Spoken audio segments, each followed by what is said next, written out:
right, there we go, ladies and gentlemen. Everything is finally working now. I do apologize for that. I don't know what the hell happened. I restarted my computer. I wiped the camera clean from OBS and started all over again. So I think we're good to go at this point. Yeah, I did not expect that to happen. So again, guys, I do apologize for that that rough start that we had. But you know, thank you guys for joining. And yes, this is the first official Capcom Creator Program. Yeah, right there. There we go. Right there.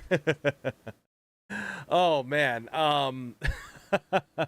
Yeah, so I did when I was away. For those of you who know, I was away for about 5 days visiting my sister in San Diego. Her and her mother flew me out to meet my little nephew. He's only about a month old now. Really cute, really good kid. So I had a good time out there, but I had gotten a notification about it, about the Capcom Creator Program, and I couldn't believe it. So this is actually something that's really awesome and amazing, and I'm glad that Capcom chose me to be in this, because a lot of people have been trying to get in this for like the last 2-3 years now. So yeah, I just appreciate people that are, you know, have helped me get this far and you know, have Capcom notice me and such. It really means a lot. So as for that, we're gonna read off some names here: Seth Liller, Oscar, Tyrant Cheeks, Mandy, M1986, Kate, Shibe, Darth Reven, and that's all. That's who's talked so much. Thank you guys for joining. Greatly appreciate it. So we are going to be doing something, kind of a Rankum video tonight, right? And for those who don't know, on the channel here, I do a series called Rankum, where I rank things from like 1 to 10. But I thought to myself, you know what? I have seen people do rank like the Twisted Metal games and the Sonic games. And I'm like, you know what? Let me rank the difficulties of the Resident Evil series, because I've played them a lot. I think I know a thing or two about them. And I mean, it's just really my opinion on like what I think is the easiest and the hardest of the Resident Evil games. So with that being said, we will be doing that. There's only 3 tiers for this though: an easy, normal, and a hard, and everything like that. And each one like kind of will, where we place the names, will be a, you know, a placeholder. Right? So let's say like one game comes up and then there's another one that needs to go on the normal one. Well, is this one easier than this game, kind of thing? So we'll be doing that tonight. And then after, we will be playing Resident Evil 3 on the Dreamcast, my favorite version to play. So I hope you guys are excited for that. Thank you for everybody that's coming by. And good news, everyone. I pretty much seem to have fixed everything with YouTube in terms of getting the payment set up. I signed up for one of their things that they had. It was very easy this time. I just needed to give them like an ID, set up a kind of a account that goes from that'll sync it to the PayPal. So we're pretty much set to go. I saw how much money that's in that account, and yeah, YouTube owes me a lot. So again, thank you guys who have been donating and gifting memberships and everything else in between. It has meant a lot to me that you guys have done that, so thank you. It has helped this channel out a lot, and there's more stuff coming in the future. While I was away, I was jotting down ideas for future YouTube videos, and now that I'm a Capcom creator, it's kind of made me more amped up to do more Capcom-focused content. So I've got some ideas coming down the pipeline. That'll be awesome. So again, guys, thank you all so much for just coming by and sharing and everything. I greatly appreciate it. You know, so there's that. Oh yeah, we gotta get some music going here in this stream. So let me find the music.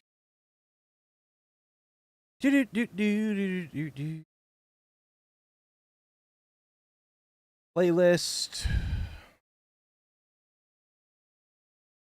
There it is. Okay. Damn, that's loud.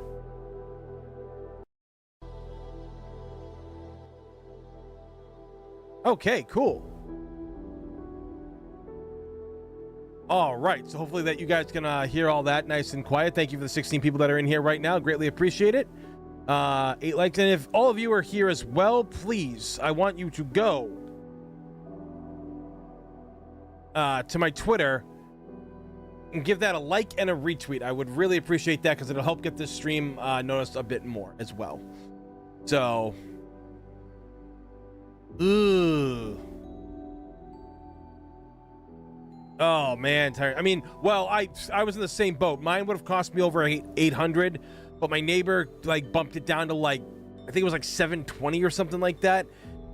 He knows that Dad and I go through a rough time, and then I still don't have my job back taking care of my dad, so he knows income's tough. So he did a lot of the work personally, which didn't really need, like, wasn't like really a big job. It was just a lot of things at once, unfortunately. So, yeah, like it wasn't fun having to pay all that, but I'm glad he gave me a discount at least. Well, Cheeks, get back on Twitter, okay? Have some fun. How can you see all the hilarious stuff I post there if you're not following me on Twitter? You're just the worst. You know, like, why would you not want to follow me? This is cool shit, man. Just kidding, dude. Link takes you to nothing. What? You for real?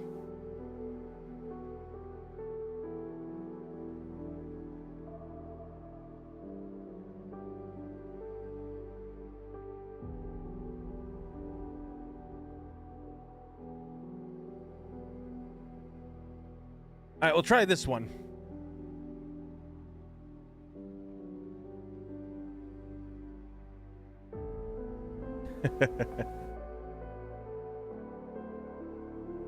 But yeah, no, I'm excited for tonight. This is gonna be a lot of fun. Obviously, playing Resident Evil 3 is always a good time. It's never a bad time. Yeah, not what the fuck? What? Why is?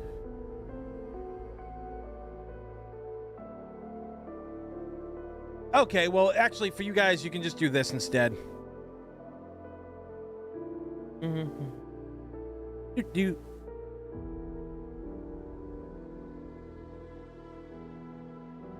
So try just going to my main Twitter and just scroll down, and you'll see the live thing right there.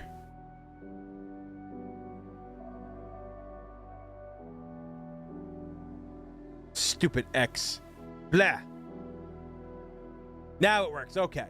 That's so weird. That's so weird that didn't work. But anyway, either way, I greatly appreciate it, guys.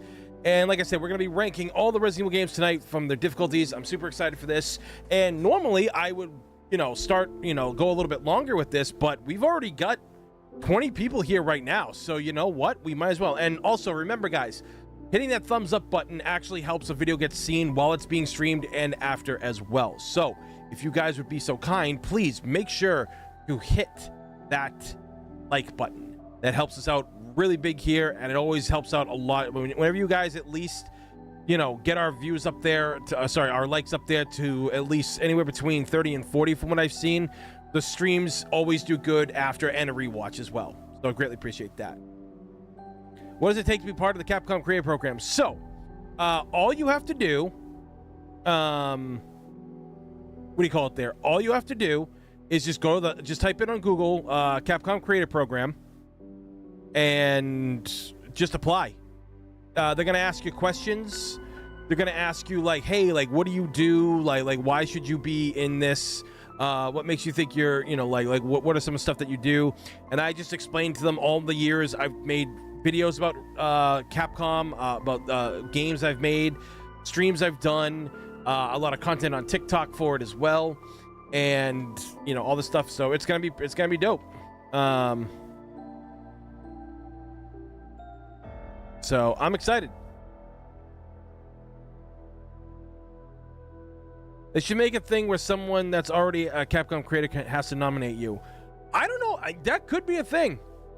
But I think one of the best things about it, though, about it being somewhat exclusive, is that I have seen so many people get into this program and they don't have a large following.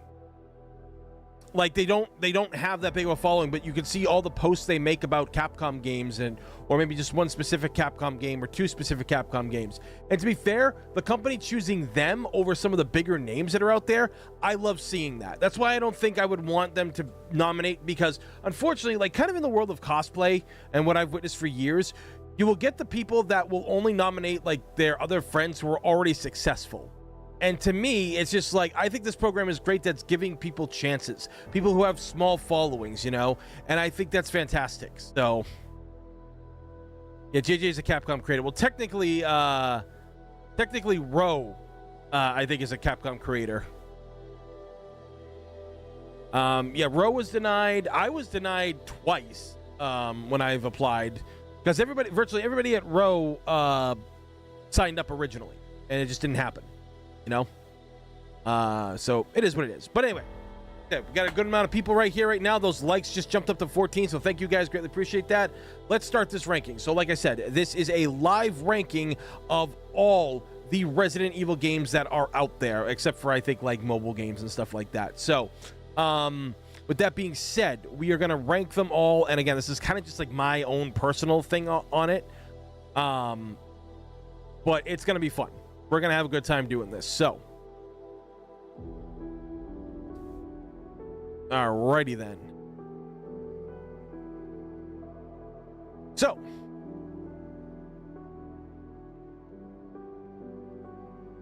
hey, what will, all right, so it's actually, it goes in order, which is kind of awesome. So we'll start just by going in order, and for the game that essentially started it all, right, the one that started it all, we're gonna go with Resident Evil, and I'm gonna put this at normal, right? Because I think the original Resident Evil is what do you call it there? I think the original Resident Evil, it can be tough, obviously, when you first play. I mean, I think almost any Resident Evil game in the early years is a tough game, but its overall thing, if you really play it through at once, you kind of do remember a lot of things very easily in it. And so I think it deserves to be at this spot, right? It's normal. It's not a tough game, but it can be at times because of things like the bosses can be a little tough. You know, like the snake, he's kind of a piece of shit. You also got to think about creatures like the hunters, which are fucking bullet sponges in this. Unless you use the bazooka on them, and then you blow their arms off. But like they can corner you very easily and like destroy you. But I think one of the reasons why it's going to be in normal and a little bit lower as we go on with the games is because there's not a lot of enemy on screens in this, right? The enemies that you encounter, if you really think about it, you actually get a really good distance between you and the zombies in this. Again, the hunters make things a little bit different, of course, later on in the game, but at that point you're pretty much familiar with the layout of the mansion, or should be in some capacity. And it's just like the zombies, where they are, they're always off in the distance. If you ever really notice that, in like almost every room in Resident Evil 1, like you walk through a door, like think about when you were on the second floor of the dining room. You guys ever see any of the zombies like right on you? No, they're like so far off in the other direction. And then like in some of the, I'm trying to think if there's any other, oh yeah, like in that one, like where you come in through the hall after the double doors, and you know, you arrive at the staircase at the bottom and there's only one zombie, you can easily get by it. And then you go upstairs to that hallway where you see some, in the Japanese version, like someone's written blood on the walls and stuff. And it's like, yeah, there's a zombie up there, but you can kind of see the distance and gauge them. So you do get a good distance. And the thing is too, there's not that many zombies on screen. I think the max you ever get as a zombies on screen in one area is like, especially like in the laboratory area, is like, I want to say it's, yeah, like in the lab area, you get like 3 of them on you. So, yeah. Hunters do crank it up. Yeah, they do. But if you got the shotgun, you're pretty safe for the most part. But it's best to use the bazooka when you're Joe. Whereas you're Chris, yeah, you only got the, the shotgun. Because handgun bullets will, like, it takes, I think, a full mag to get rid of, to put down a hunter, I think. So, Resident Evil 2. So, I'm going to put... this...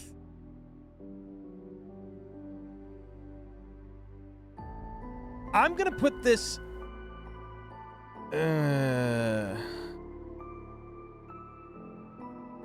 to put this at easy. I think Resident Evil 2 is an easy game because it was made to be easier than the first Resident Evil game. Now, the funny thing of it is, they did do that. However, if you guys have played RE2, like I'm sure most of you have, you will know that there's a fuck ton of enemies on screen in this. Like, literally, one of the best parts of this game is the beginning where, the car crashes and, like, Leon and Claire are separated, and it says, you're welcome back to the world of survival horror, yada, yada, yada. and you start off like literally in the kitchen, like you're in the frying pan, dude.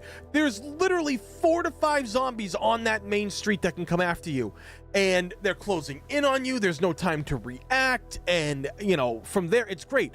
And I also don't think hunters, while they are lickers, I do think they're scary in a lot of ways and very deadly, but you don't really come across multiple lickers in this game. I mean, the ones in the lab, in RE2's lab, yeah, you do, like the ones that crash down from the ceiling area and stuff, but when it's just the lickers with the tongues, you just encounter one, you know, mainly one in one area, and then when you get that automatic ladder going in the main hall of the RPD, all you get at that point is, you know, the 2 lickers that are up there, and they're so spaced out. So yeah, like I feel that it deserves to be on the easy spot. I think that it does. I do believe that.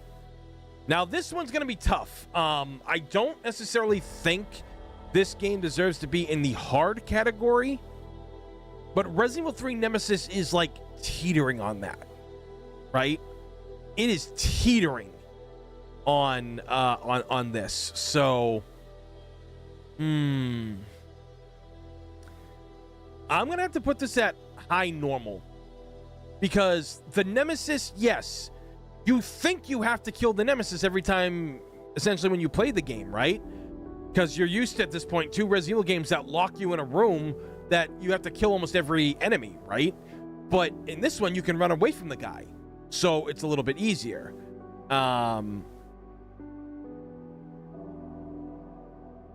If you play it on easy, it's super easy. Yeah, because at the beginning of Resident Evil 3 on easy, you get access to the automatic assault rifle, the Gatling gun, the rocket launcher. The assault rifle has 100 rounds in it, but like it has you get like 2 extra clips or mags, and then you get shotgun rounds, and I think you get ammo easier in that game in RE3 on easy mode as well. However, when you play hard mode, that's the different story, because you don't get access to that. You only get your handgun, and then you have to find all the weapons, and the zombies are, you know, a little bit tougher, and the Nemesis is more brutal than ever. So I feel that high normal is where RE3 ranks. I really do believe that. So it looks like it's doing all the mainline titles first. So Code Veronica, hard. This game is brutally unfair in a lot of ways, as many of you know. This game is so unfair at times that it is almost not even worth playing the game itself. And I know people, you know, I know people would want to really like love this game. I know a lot of people will defend it, and I will say it's a good game in many other ways, but the fact that like this game can be a thing where like you can like get a game over like if you screw it up the wrong way and everything, and I also think the beginning of going back and forth between the prison and the other area too, and like the backtracking in this game is so annoying. Everyone's like, oh, every Resident Evil has backtracking. Yes, it for the most part it does, but not to the degree that it was doing in this. Because if you guys really especially look at Resident Evil 1, 2, and 3, the backtracking in that felt good. You never felt that like you spent too long in an area, right? And people are like, well, you were in the mansion for a long time because you have to go back there after the Plant 42 thing. And yes, this is true. You do have to go back there. But again, it was the first game, and it was unlike anything anybody had ever played. So, you know, yeah, I mean, don't get me wrong. I love Code Veronica too. I love it for its atmosphere. I love that Claire got brought back for it. I love that Wesker returned. I like that the Ashford family is this really fucked up family, and that the atmosphere in the game actually, I think, is still, for my opinion, I think Code Veronica is one of the scariest Resident Evil games still to this date. I think there's a lot of craziness that's on that island. I think there's a lot of crazy fucked up shit, and I think it does a lot of great things. But I kind of feel like after a while, like it drains you a lot. You know, it's not as fun as Resident Evil game as a lot of others, and it's really difficult. So yeah, it's gonna go there.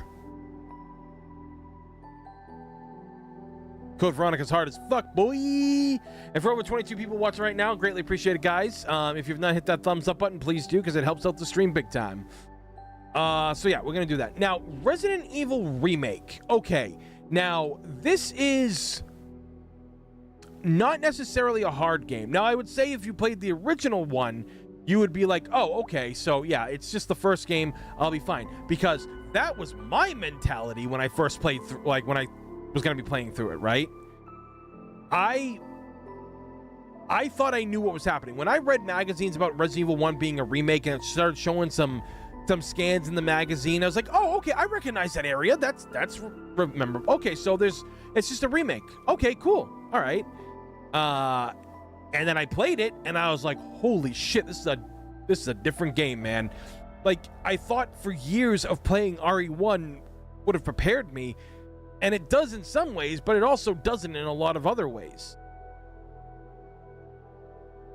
Thumbs up for Jesus. Thank you, Tyrant Cheeks. Yeah, remake the remake. The reason I bought RE Remake, the reason I bought a GameCube. I mean, for a lot of Resident Evil fans, that's the reason why they bought it, because, you know, they wanted to play their beloved games on a new console. So, but I'm gonna give...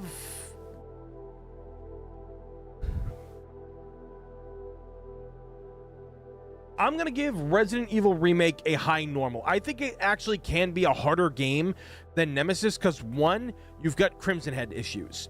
2, hunters in this game are a bigger pain in the butt than they were in the first one. Chimeras, pain in the butt. That stupid nitrogen thing, when you have to do that whole nitrogen stuff, dumb as hell. The Lisa Trevor puzzle, where they replaced the whole From Dusk Till Dawn thing about the infant to the old man. That was actually pretty difficult to do of a puzzle. I think the laboratory stuff is really fun, but I think the stuff with the sharks is a lot.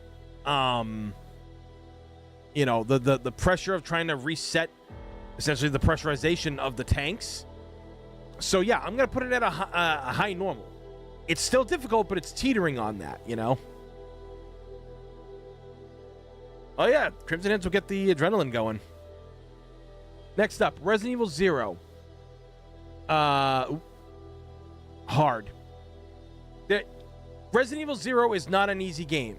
I will say that right now. It is definitely not an easy game. Oh my god, guys. I have played a decent amount of RE0 over the years, and I'm going to tell you this right now. It ain't an easy game. If you are not used to playing this, you will be dropping your items left and right. You'll totally forget where you drop those items off. I always tell people, if you're going to drop items anywhere, drop them in the main hall, because that one, I feel you go through that area more than you do even the original Resident Evil 1. No joke. I tried to play it when it first came out without it. I got far, but I still never got out of the training facility. The fact that the leeches, the respawning, and like the leeches are bullet sponges, and when you try to throw a Molotov cocktail, the animation is weak as fuck for it, and it feels weird to throw items in that. So, you know, and RE0, I mean, RE0 like has a lot of great stuff when you separate it, obviously, and the characters get separated. There is a lot of cool stuff with that, which adds a layer of challenge, which I think is fair. But there is a lot of stuff in the game. Plus, like, its story is kind of mad. But, I mean, we're not basing it on story. We're doing it on difficulty. So, yeah, RE0, it's definitely up on the hard. But I think Code Veronica's the harder one. Yo, Burger, what's going on, dude? I tried playing it on the normal mode and couldn't do it. Yeah, no, it is. It's a tough game. It is a tough game. Oh, yeah, Burger. So, we're going to, like what you and me and Carmen talked about, we're definitely going to start that podcast thing. I'm going to have you guys on at some point. I have to go away for filming for Resurrection in a few weeks. You know, the Resident Evil Resurrection film we're doing. But I'm going to try to record some podcasts before then. So, you know, I think I got about this week and next week for us to record stuff. So we got that. Got that to look forward to. I actually have to talk to Carmen about that as well. So, oh, cool. The frames finally got shipped. Hell yeah. Hell fucking yeah.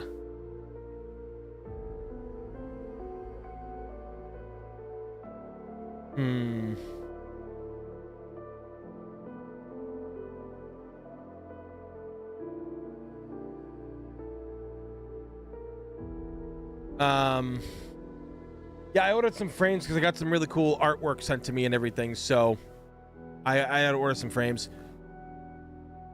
No, it's not Carmen Sandiego, dude. It's Latino Otaku. So anyway, next game, Resident Evil 4. Super easy. RE4 never really gave me a challenge when I first played it.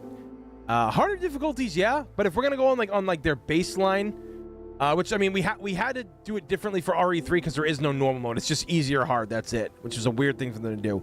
But I think RE4 is kind of an easy game. I think where they really changed it up to where ammo gets dropped all the time. Yeah, it's tough. It's tough at times. I do think that it is. Sorry, no, I think it's too easy. Because the ammo seems to always be there, you know? For some people, it might be the controls getting used to it if they played the older games and go into that, because it really was a shift for a lot of people. Yeah. So, yeah, but I mean, RE4, it's just not a hard game. You essentially know where to go at all times with RE4. That's like where the difficulty kind of like shifts in Resident Evil, because, you know, it doesn't become about survival horror as much as it's action horror, and you essentially have one path to take at all times, really. So people in their 20s can't do tank controls. That's very true, Tyrant Cheeks. A lot of people that try to play old school Resident Evil games fail horribly because their games are very different in this day and age. Yeah, it is. It's a pretty accessible game. It is. So, all right. So that being said, Resident Evil 5, very easy.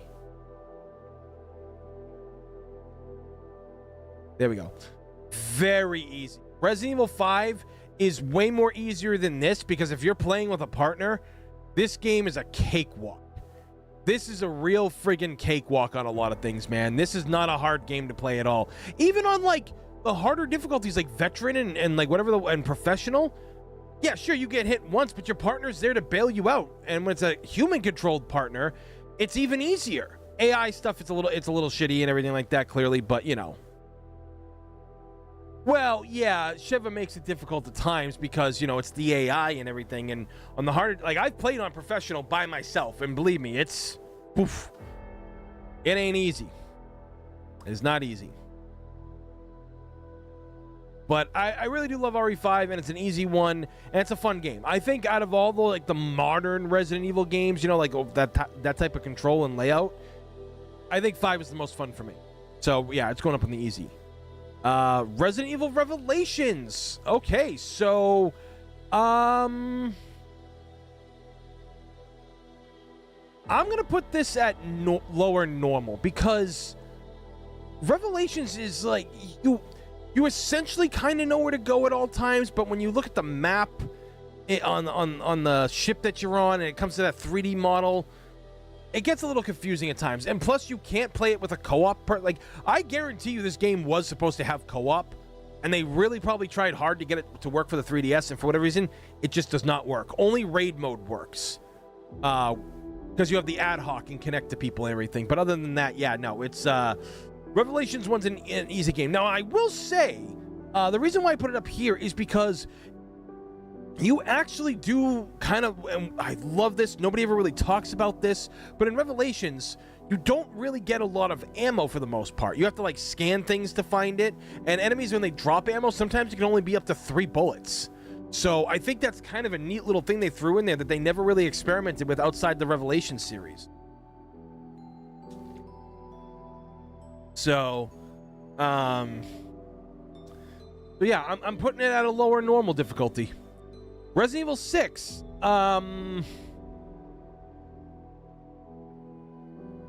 So I'm gonna put this at like, yeah, like a low normal, because RE6, while it does have probably the best controls out of any modern Resident Evil game, I'm not gonna lie. From Resident Evil 4, 5, 6, 2 remake, 3 remake, 4 remake, the OG RE4, like, it just, 6's controls are really good. They are. You cannot deny that. But the fact of it is, it's like, when you're running, the camera's like zoomed up into your ass. Now, if you guys think that's bad, I think I have a video on my channel here from years ago of a demo of the original one, and that camera is even closer to you in RE6. But RE6 is a struggle of a game to play, because a lot of the QuickTime events, I feel, don't actually, like, you could press it when you're supposed to, even if it's a little late, and you still get the okay, and it fails. I have seen a lot of quick times not play out properly. And, I think it's just, an easier game, but it's a little more difficult because it's kind of a lengthy game. And while, like, co-op really is good in it, I feel that it's not as easy as Resident Evil 5. I think 6 is a little bit harder of a game, despite the fact that it's got better controls. Maybe it's because everything, like the quick times and everything like that, the bad camera angles. But yeah, I think that's what makes it, puts it up there at normal. So, trust me, you're not missing much if you don't remember a lot of Resident Evil 6, let me tell you.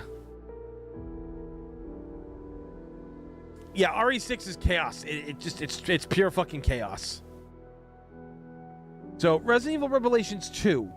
I'm gonna put that at low normal, because this game is so much better than this.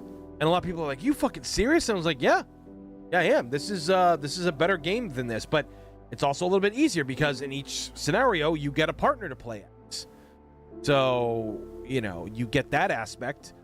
Backtracking in the game is fairly even, I feel. I feel that the main difficulty is not that tough. I think there was like maybe 1 or 2 bosses that were kind of miffy on the difficulty, but I will say, going back to this one real quick, there are some bosses in this that are fucking bullshit, and your partner that's with you firing a weapon, I don't think actually damages anything they hit. I really don't believe they do. But back to Revelations 2, some of the bosses are a little bit difficult, but I like the fact that the co-op system is very different, where the partner that's joining you isn't a fellow soldier. It's either Moira, who's afraid of guns, so she's got a crowbar. She shines a light. She beats people with a crowbar. And then Natalia, who throws bricks and can see enemies and, do chests and all that stuff. I think there's a lot of good in Revelations 2. I think it's actually one of the better Resident Evil games in many years. I would place it very high on the top, which I actually think I did for a top 10 list. But Revelations 2 was really good. It was really good, man. Revelations 2 is a throwback game, and I think its difficulty is very normal, but easy. Because, again, you always know where to go.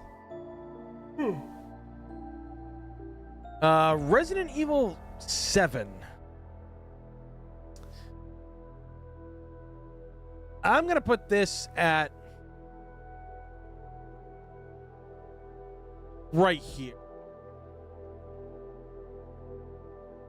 Oh shit, that just fucked some stuff up. Yeah, sorry. This is gonna go here, because I don't think this game's as hard as 6 or harder than 1, but I think it's got a fair difficulty on it, especially if you do VR.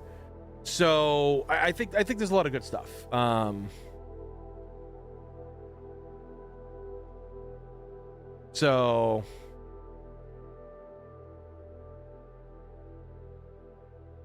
So yeah, we're gonna go with that. It's not a difficult game, but it does have its moments. And in VR, I know it's a lot harder to play. So, Tyrant Cheeks, like I said, you're not missing anything from not playing 6. Except for the awesome, it does have a really good mercenary mode.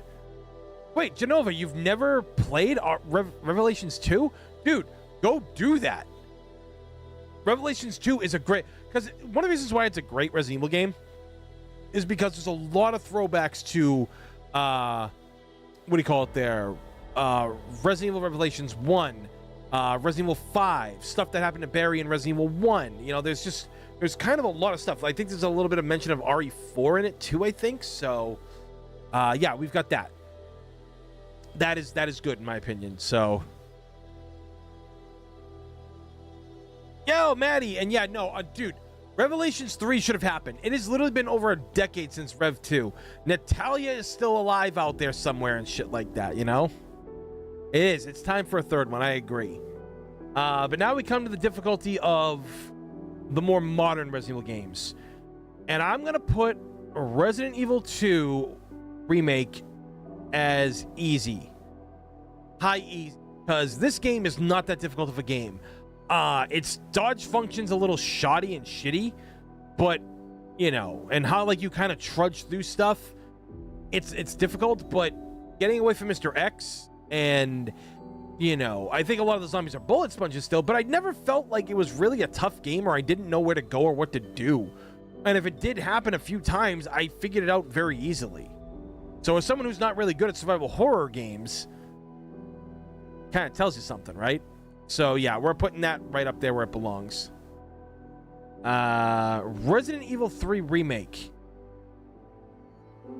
Super easy game. There was almost no difficulty in this game. I barely died at all when playing that my first time.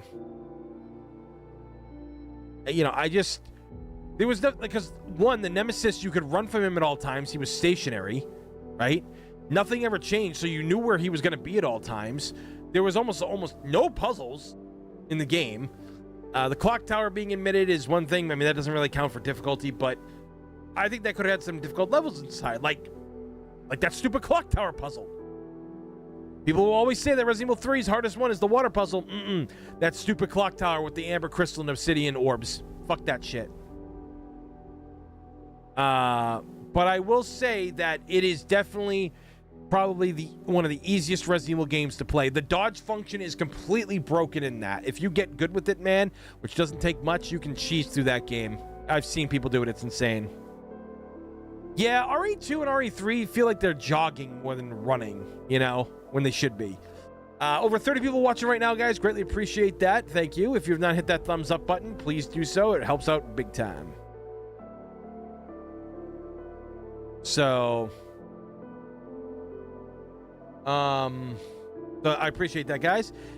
And let's see here. Resident Evil Village.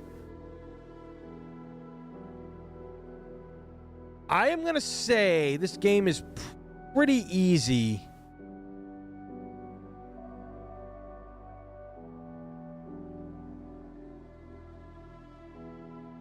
Yeah, I'm putting it down on the lower part of it being easy, or like the way normal easy, right? Like, you can play it and beat it. It's not that big of a difficulty thing, but I think some puzzles might throw some people off, and gathering ammo and updating the right guns and stuff, I think they might get thrown off the first time. So, but yeah, we'll place it there. Oh my God, Survivor. Probably even easier than this game because it's shorter. Doesn't matter what path you take, you just unlock various different guns and different parts, and there's not much to the game. So, dying in it is almost non-existent for me. So yeah, I'm putting it up there. Resident Evil Gaiden. Ooh.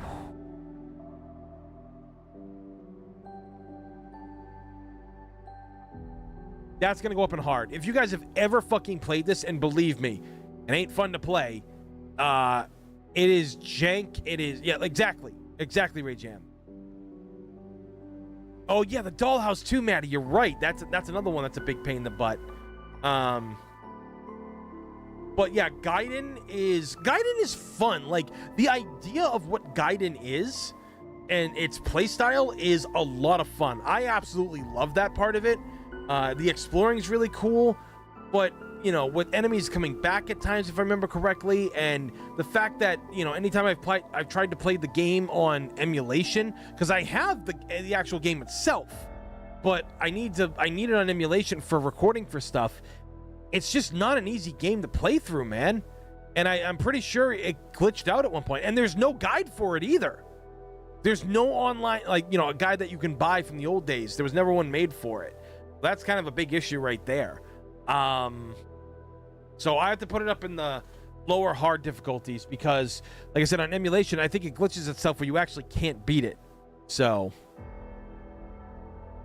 Survivor's a lot of fun, though. All right. Now we're looking at Resident Evil Dead Aim, and I am going to put the Dead Aim at right up here. This is a game that, because of the layout of the ship, it is a pain in the ass of a game to play because of that. It is really something that, for a lot of people, kind of upset them that everything looked the same and they didn't know where to go at times. And even when consulting your map, a lot of people felt this game was difficult to play. I enjoy it, though. It's not a bad game. I think it's pretty good. But yeah, it's like, down the middle of the alley. It's a normal.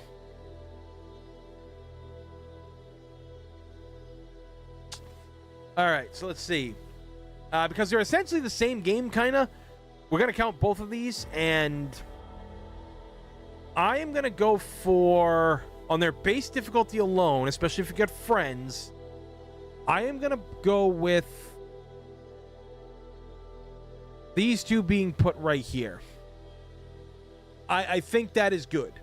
I do think that is a very easy thing to do, because those games, when you play by yourself, can be pretty hard. Don't get me wrong.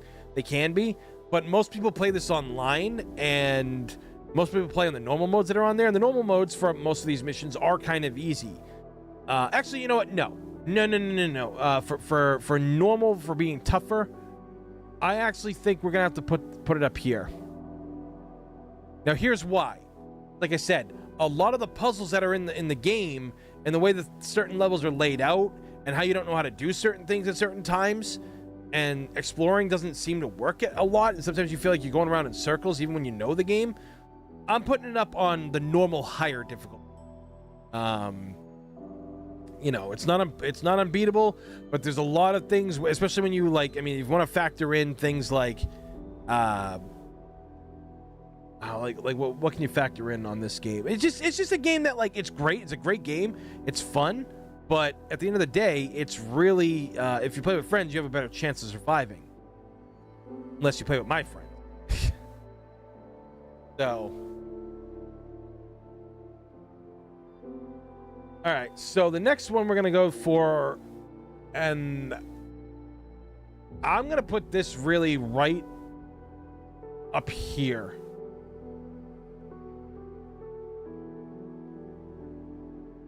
Because Umbrella Chronicles is very easy. There's really only one hard fight in the whole thing. All Wesker's perception of what's going on out there, and he follows Chris and Jill to Russia and all that other good stuff. He has a few cool scenes there, and he only has really technically two bosses that are hard as hell to beat. But other than that, yeah, it's I think it's right where it belongs. So it's a Wii Remote game too, so that's even more of a reason to be like, yeah, it's kind of easy. Darkside Chronicles, I'm gonna put down here actually, because it's good in its difficulty in a lot of ways. And again, it's not something that we take into effect everything, how good the story can be and the interaction that people have. But ultimately, this is something that I do feel is where it needs to be. It's not a hard game, but backtracking and upgrading your weapons to get better times and stuff, and even to get some through some later levels, it's pretty tough, especially when you think you've killed an enemy and they're still trying to kill you. Meanwhile, their health bar is completely gone. So that's why I think of those ones right there. Let's see now. Oh, bar. Let me fix this, guys. All right. Mercenaries 3D.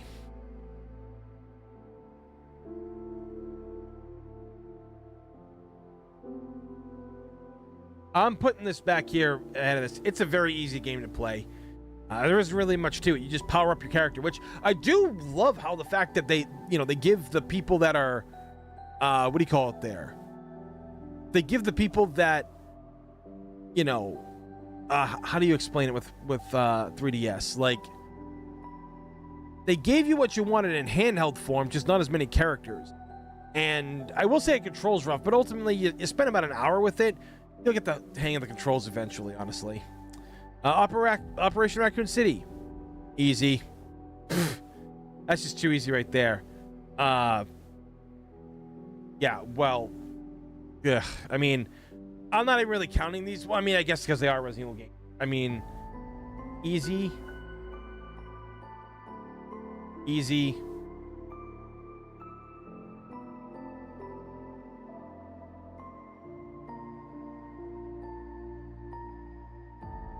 And Reverse, it's easy to jump into.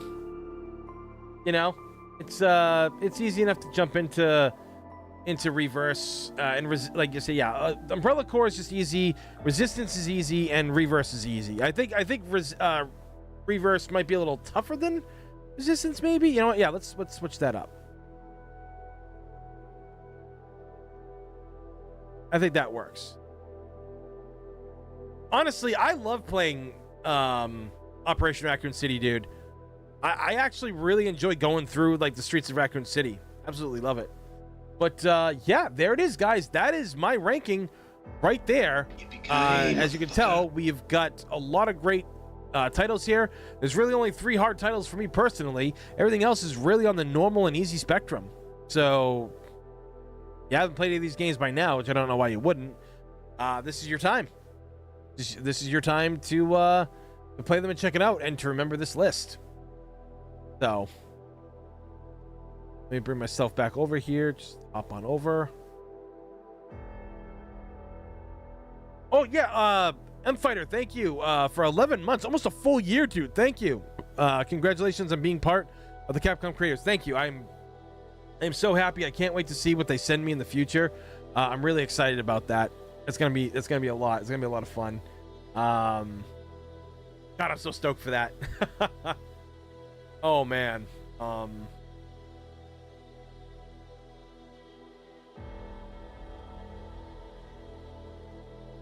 Did I not order any snacks? Yeah. All right, guys. Give me 1 minute. I just gotta go check on my dad real quick, make sure he's doing okay. He's been having a rough couple of days. But I will be right back just in a quick second, and then we will start Resident Evil 3 on the Dreamcast.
All right.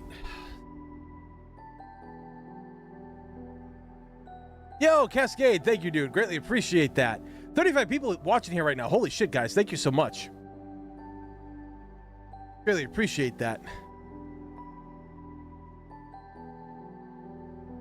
So, okay. So, we've got that all taken care of. Now we just need to... All right.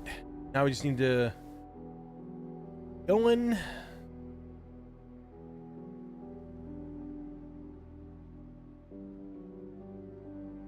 This is the Dreamcast emulator.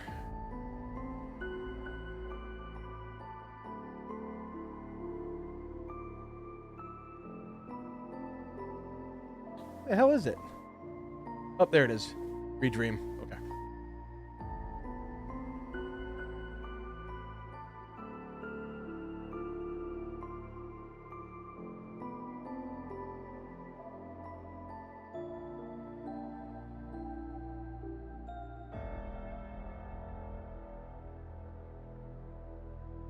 Yo, Darth, thank you, dude. Greatly appreciate it. Yeah, no, I miss being around too.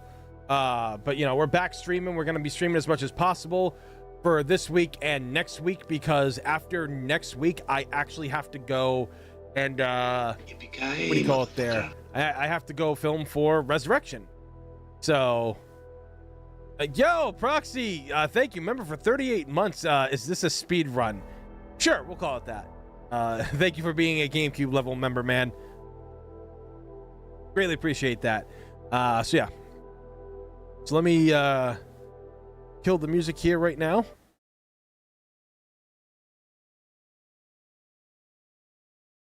All right, let's see what we're dealing with over here.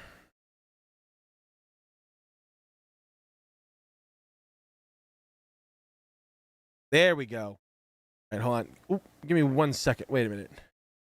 I need to add one thing. Hold on, guys. Oh, okay. That works too. I think it's this. Copy. Okay.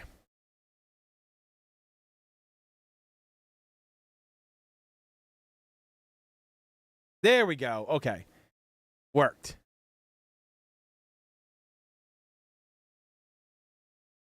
Perfect.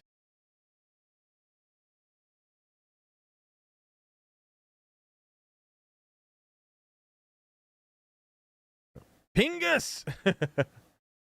All right, let's actually...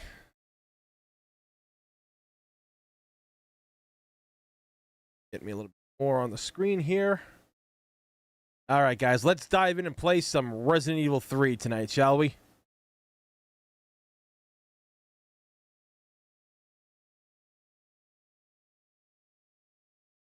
There we go.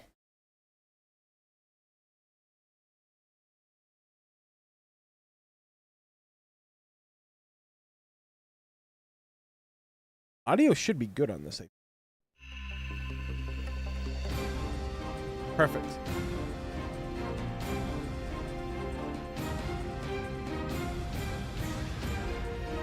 What's the most current console you emulate? I'd say probably OG Xbox, OG PS2, yeah, and Dreamcast and GameCube.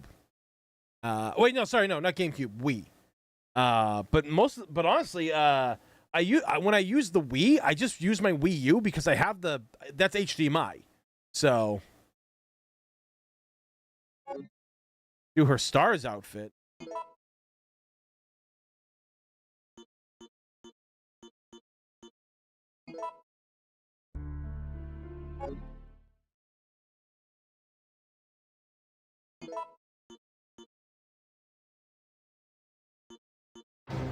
Resident Evil.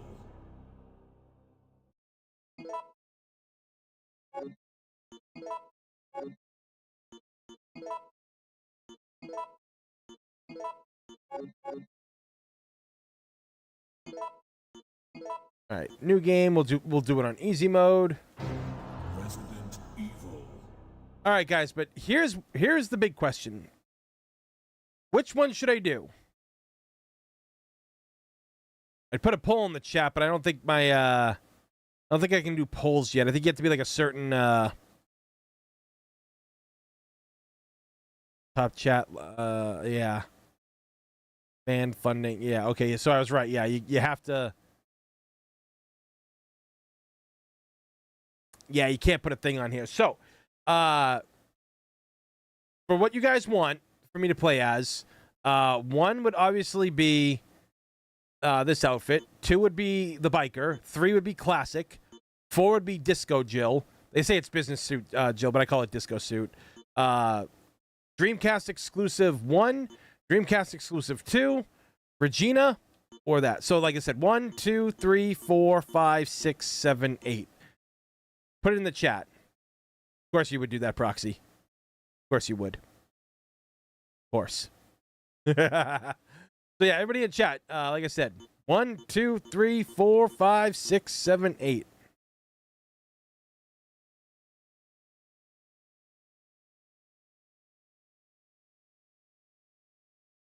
All right. Well, I mean, to be fair, this is actually my favorite Jill costume for her to unlock and everything like that. That's one of my favorites. It's so simplistic. It's awesome. All right. Looks like we're gonna have to go with 3. 3 is the big winner. So, yo, Benny Kage, what's going on, dude? Thanks for stopping by, man. All right. So yeah, we're going old school, guys. We're going RE1 Jill. It all began as an ordinary day in September. An ordinary day in Raccoon City. A city controlled by Umbrella. No one dared. I'm still like blown away that I got to like hang out with Catherine when she was at the Rose Studio with Allison. For me, that was just amazing to do. I suppose they had to suffer the consequences of their actions, but there would be no forgiveness. If only they had had the courage to fight. The hell's an equestrian? It's true that once the wheels of justice begin to turn, nothing can stop them. Nothing. It was Raccoon City's last chance, and my last chance. My last escape. I am gonna recreate that photo in a photo shoot somehow. I don't know how. Like, maybe next convention I go to with my friend Laura, who cosplays Jill. Maybe we'll recreate that. What are they? Oh, horse rider. Gotcha.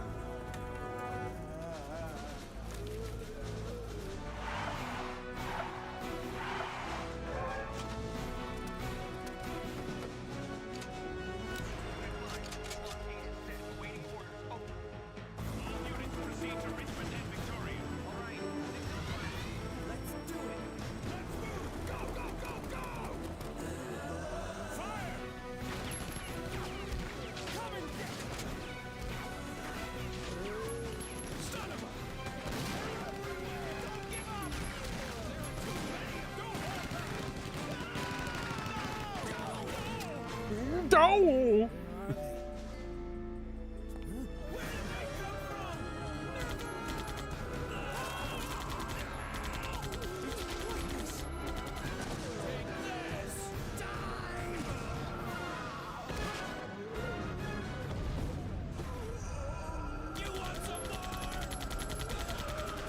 Dude, I just remember watching this back in 1999 and mind just blown.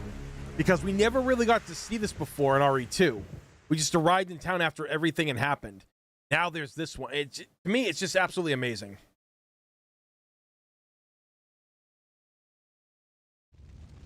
Everything's a fetish if you're brave enough, Tyrant Cheeks. And yeah, Ray Jam, this is my all-time favorite Resident Evil game.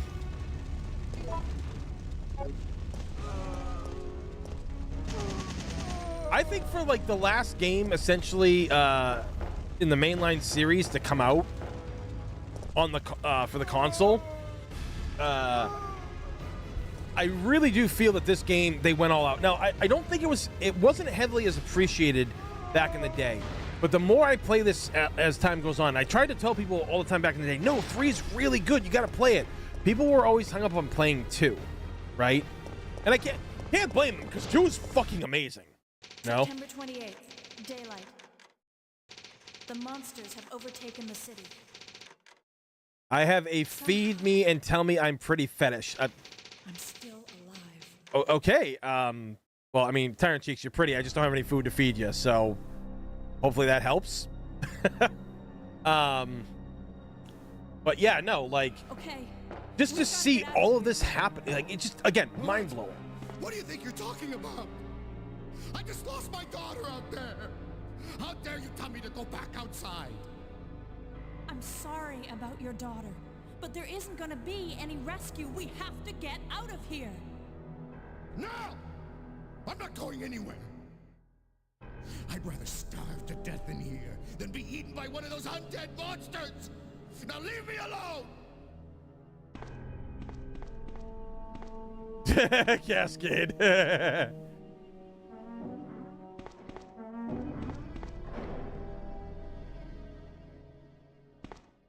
told you! I'm not leaving! Never!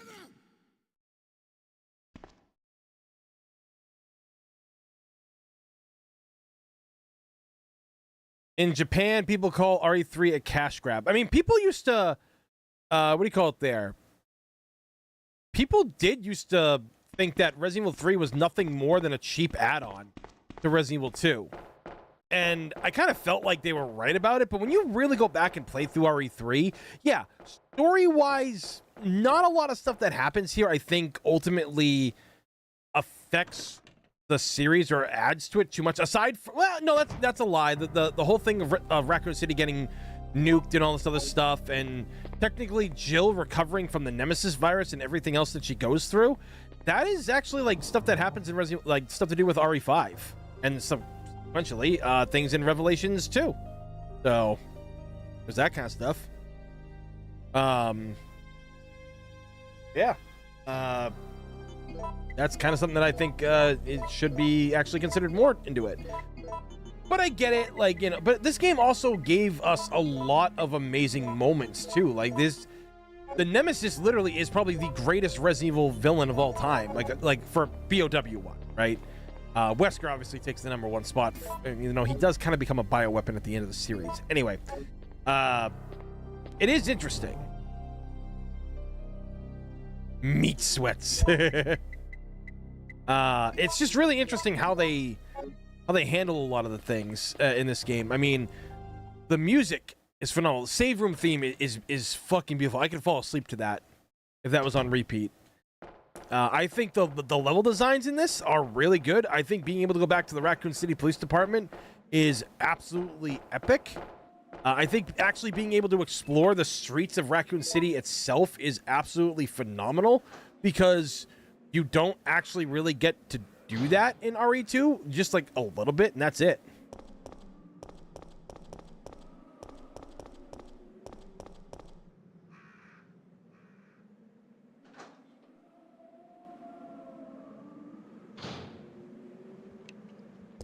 Like, look at this stuff. Like, I mean, you could just, like, and the exploration of this game is really good, too. Like, just going up to this door and being like, the entrance has been boarded up. Like, dude, first off, if you boarded up the place, how the fuck you getting out? Right? But, like, you see that there. You see all this other stuff around here, too. Like, ah, shit, already got bit. Super fun speed run, everybody. But, yeah, yeah, nothing unusual. Then you got like this right here. Looks like it could be pulled down and you could go up it, right? There's just a lot of detail and attention thrown into the city that I think a lot of people overlook. Exactly, how'd they get back in?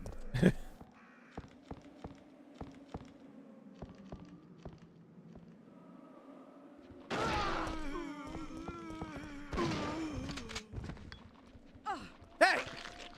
Dick. Double dome split. Let's go, baby.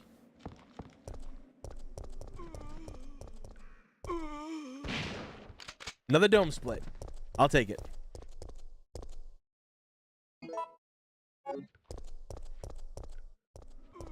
Code Veronica has Steve, yeah.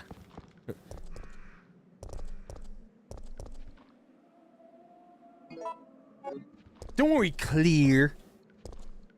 Like, I honestly think when it comes time for the 30th anniversary of Code Veronica, but I think the 25th anniversary for that game's already passed, if I remember right.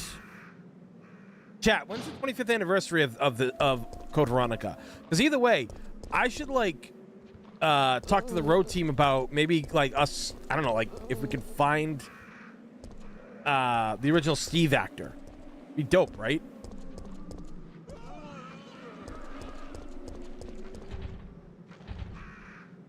Yeah, like look at all this shit that's out here, guys. Like, first off, you can see all the buildings in the back. You know, you go up these stairs, the door has been sealed. Like, look at this shit. First off, look at the zombie coming this way. But look at it. There's a door. There's a piano and a bicycle stacked on this shit. Like, again, this is insane stuff. Kendo's gun shop. There's a van right there. Now, JJ thinks that this connects to the actual Kendo gun shop, like, nearby. I don't think it does, personally, because my headcanon has been the fact that van, this is actually Dario's house. Oh, sorry, Kendo's house, right? That's what my brain has always told me. That this is like his apartment and he just parks the van there before he goes to work and shit. Yeah, just a little headcanon. But yeah, another cool thing about this game, right? So, double split. If we come back here later, that corpse over there is moving. It gets up and walks.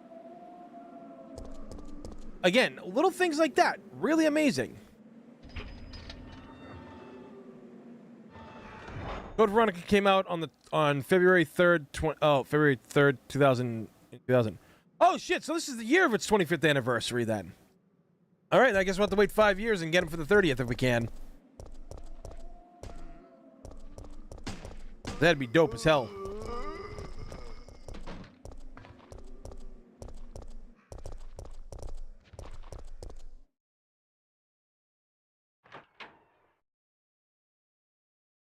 Damn, Dario, you live like this?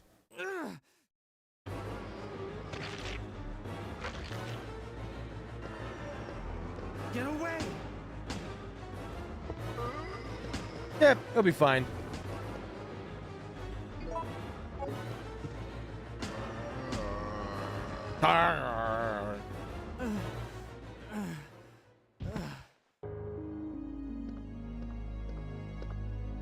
Brad, why isn't someone doing something about this?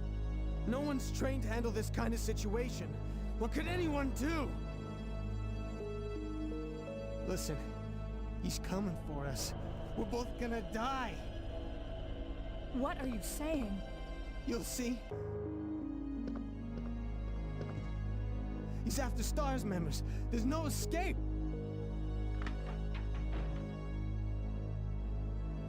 So now, I think this theme song that's playing right here is absolutely phenomenal. I think this is great. I love this music here. It doesn't get talked about at all. Nobody talks about it, but I think this is one of the best themes in the game. It is so fucking relaxing, dude, despite the fact that there's a corpse on the ground. Brad is a wiener. Yo, Suspect 13, what's going on? You know Dust Productions? Sounds familiar? Think? Who are they?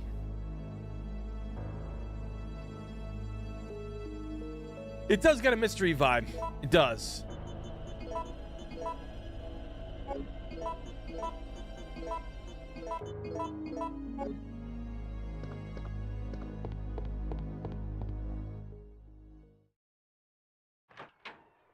The YouTuber, yeah. Well, what does he do?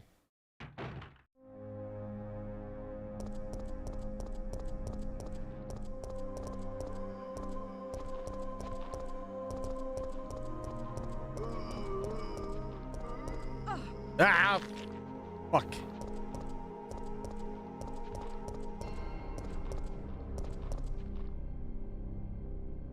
He's in the Power Rangers fandom. Dust Productions. Doesn't ring a bell, honestly.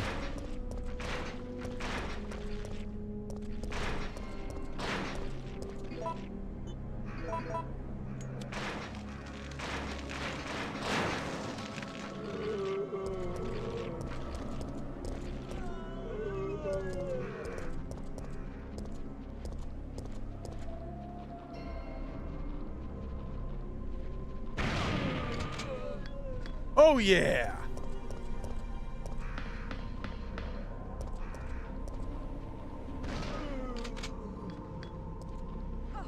Oh Jesus.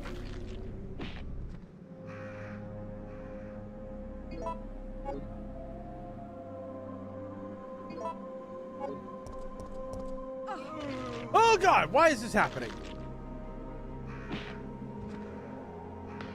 That was like the worst place for that to happen because of that camera change.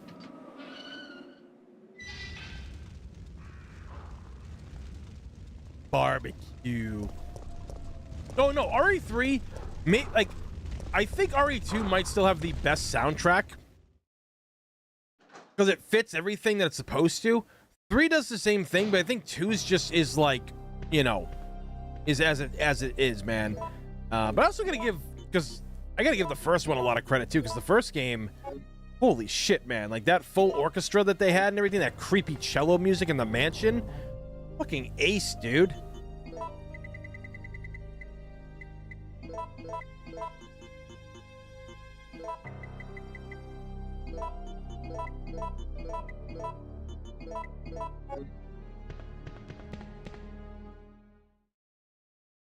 Is it me, or are the roads too tight to drive despite the blockade? Oh yeah, no, the roads in this game are fucking tiny as hell, dude.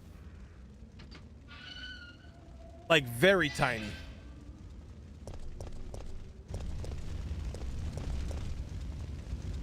Is that piss caution? Yeah, so remember this, guys. Remember this look right here that you're seeing, right?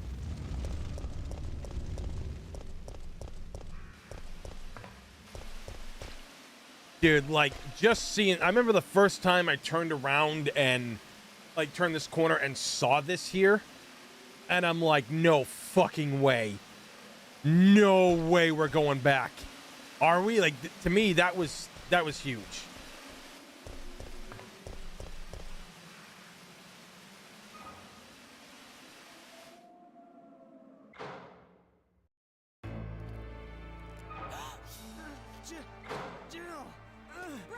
We've got to...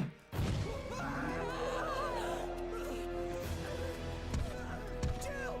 Help!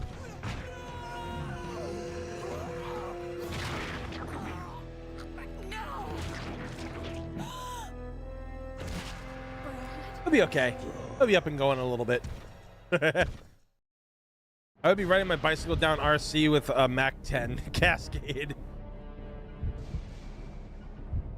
Actually, funny enough, in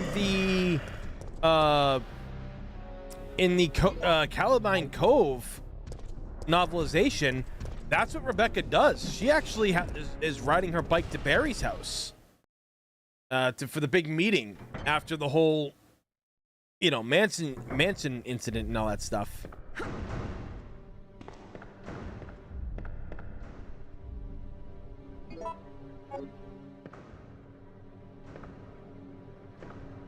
Brad, you a baby.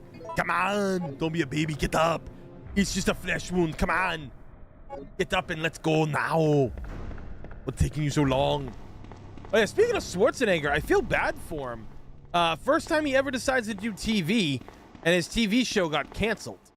That Fubar show. First off, I think they probably could have picked a better, catchier name than that. But I heard everybody who watched it said it was really good.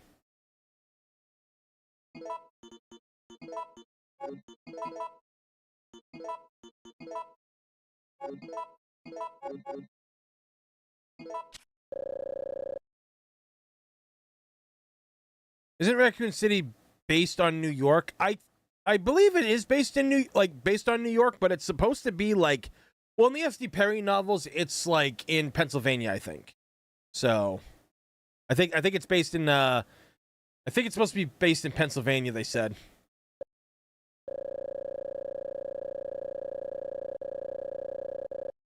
0131.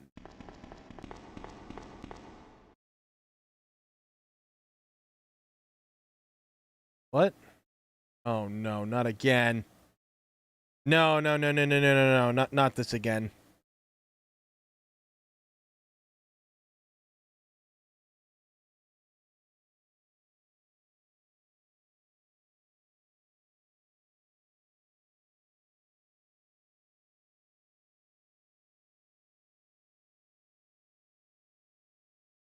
Guys, it's saying my video quality is kind of crap. Is that true? Can you guys,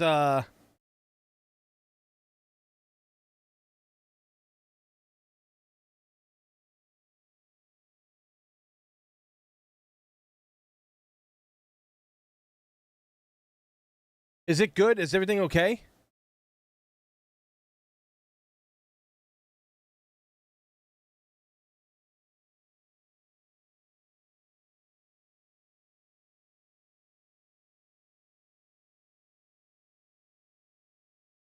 It looks fine? Okay, cool. All right. Okay, all right. It just fixed itself. That's strange. Look, I thought this new internet was going to be good, and it looks like it's not. I mean, I guess because it's $35 a month from T-Mobile, I thought it was going to be good, but it really is not good at all, unfortunately.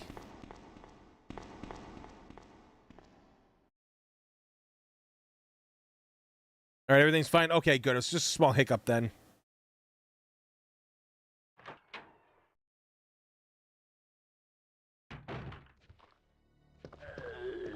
Oh, yeah! Oh, yeah! I don't know if you guys know and everything, but we're getting, wait, what the fuck?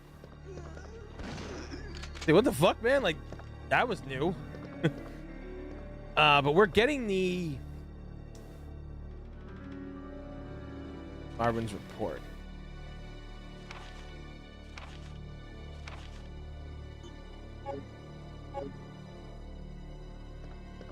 We're getting the King of the Hill revival tomorrow. Really, motherfucker?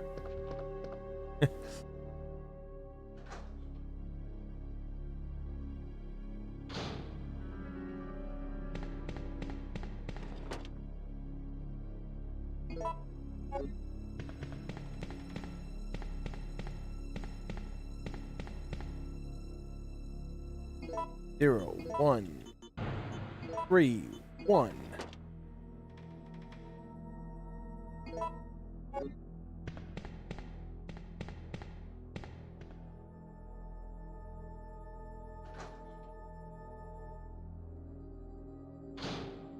I think King of the Hill's gonna do fine.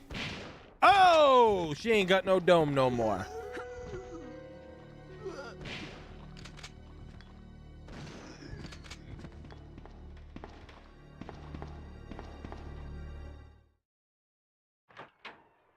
Like, I'm really, but I'm really excited to see where, what they do with that show.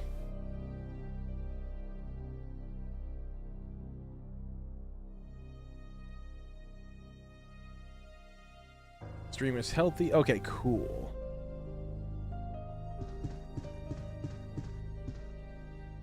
Cause it's crazy because, you know, people have been asking for this for years. Because unfortunately King of the Hill was canceled originally, and I think that was one of the weirdest decisions for them to do that, honestly. I was always trying to figure out why that happened. I don't think it deserved to be canceled, to be honest.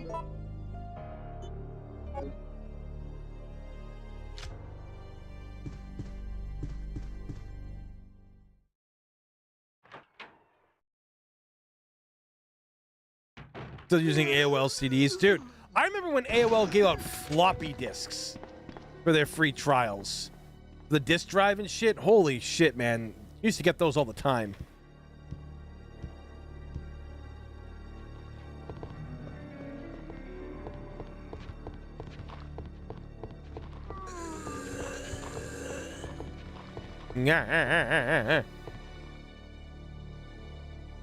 I think aging characters and having it placed in modern times is a good decision. Makes a lot of new episode possibilities. Well, yeah, I mean, like, I think it's going to be an easier transition than The Simpsons.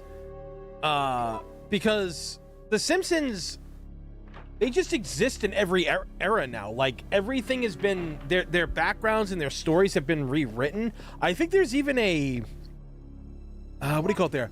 I think there's an episode that deals with Homer and Marge being teenagers in the 90s versus what was it, the 70s when they first started dating and shit like that. So you know, but I think they're gonna do it more gracefully, to be honest. So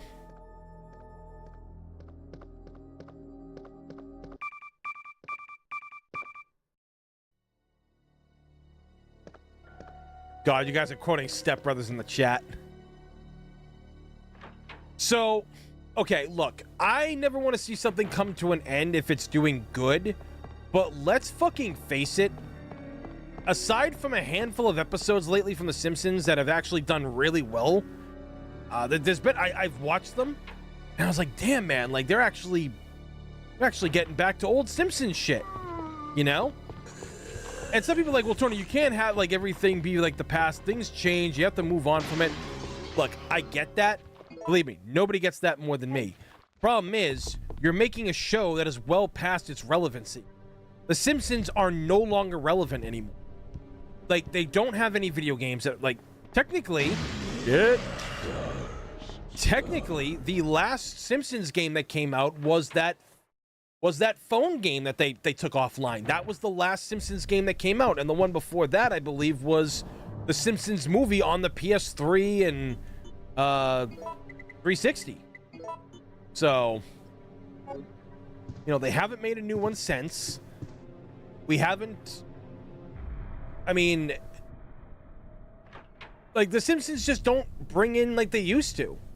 People are just watching it because it's... Ah, bitch! That was a dick move. Yeah, like, I've tried. Matt Groening said The Simpsons will continue until one of the main actors dies. I'm tired of getting old, Jesus. Elsie.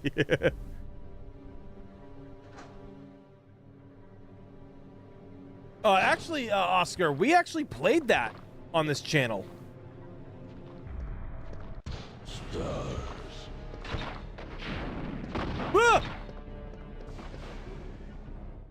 We actually, I think, yeah, a while back, we did play Hit and Run on this channel.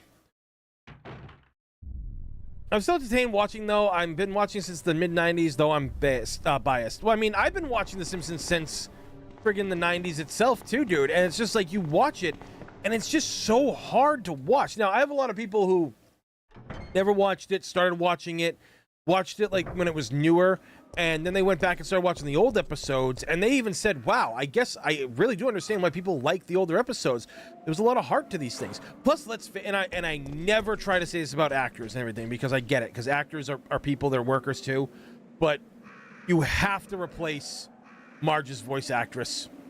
Like, Julie is getting up there in age, and she can't do Marge's voice anymore.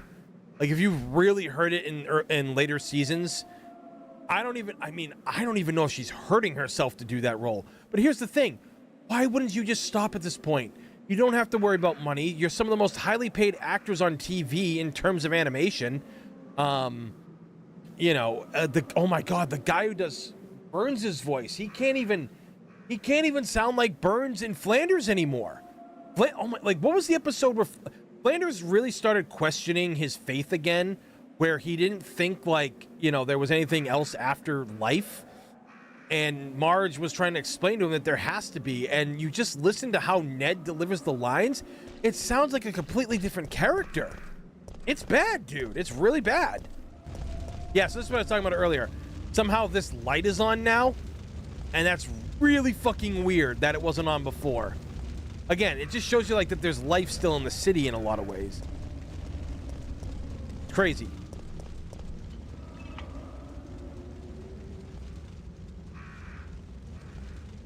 Dude, I can't even get into the Halloween episodes anymore. They're not even, like, scary in any kind of way. I've tried, man. You know, and a lot of people say New Family Guy is terrible, and I don't necessarily think that's true. I don't think it's... Now, I will admit a lot of the characters are not who they were when the first 2 seasons of the show and even season 3 happened. Because you guys got to remember that show. I don't know if any of you guys are old enough to remember, but that show was Family Guy was canceled after 3 seasons, and people wanted it back so much. And then the DVD sales happened, and I know a lot of college kids watched it too, and so they brought it back, and it worked. You know, it really did. It worked out well.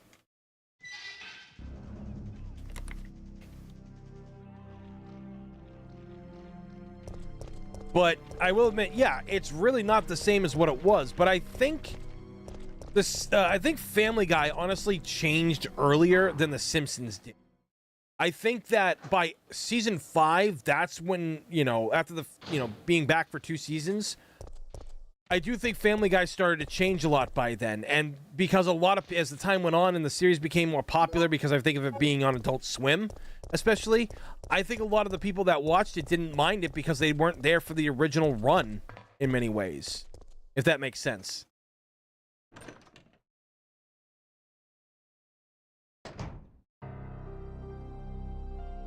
Family Guy was canceled like 8 times. Shit, they even tried to cancel South Park at one point. Yeah, they did, and South Park's never gonna end at this point. They got rid of the Herbert character? Wait a minute, they didn't... What? They got rid of Herbert the pervert? They didn't get rid of Herbert the pervert. You're fucking lying. No. How could they get rid of the greatest character in Family Guy? I'll make all the children happy. Yeah. Come on now, bring them back. Don't make me beg.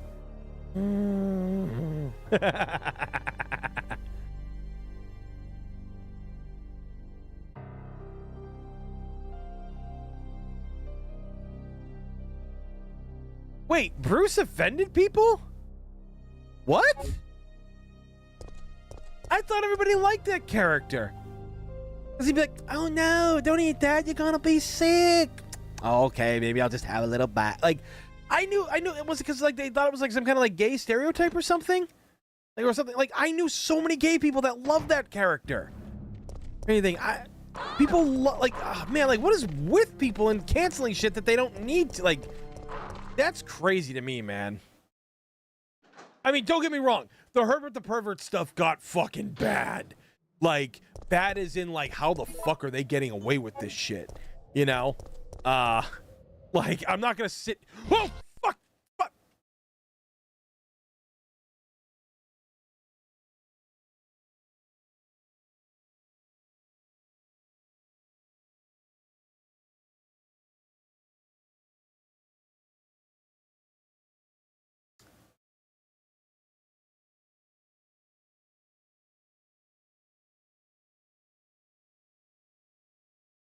What?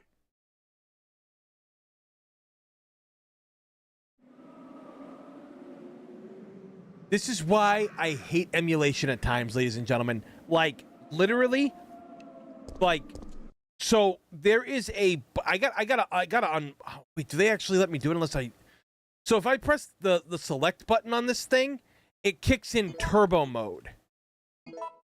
And it's like, fuck you, man. God, I wish emulation had a rewind option.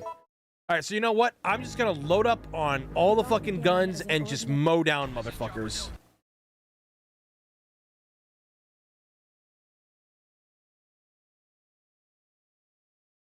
Fuck.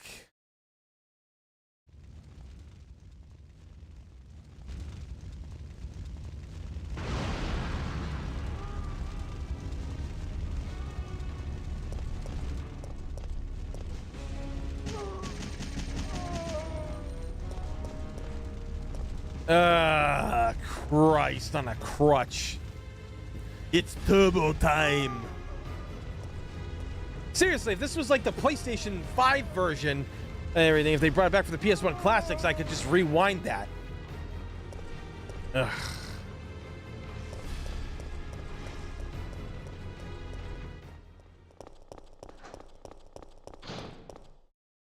September 28th, daylight. The monsters have overtaken the city. God damn it. somehow, It sucks. it's still alive. All right. Well, thankfully, we'll be able to get through all this anyway.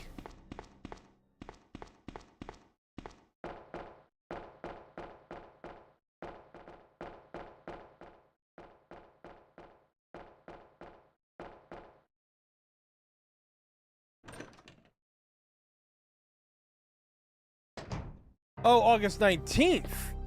Okay. Well, I'm sure we'll probably be playing that on Row or something like that for sure. Because that's a big deal, getting those, getting that on there. You know, that's fucking huge.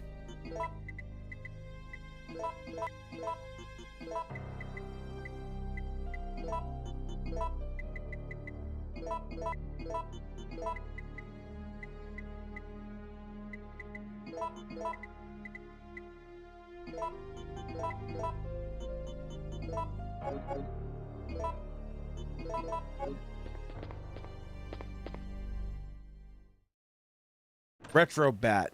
And I gotta say, the rewind feature on retro games is godsend. What's Retro Bat? What's that?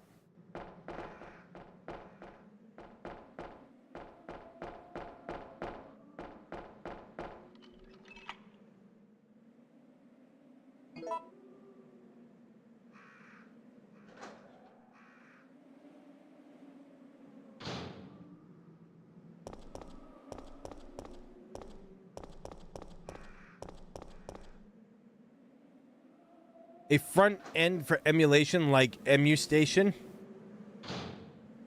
Interesting.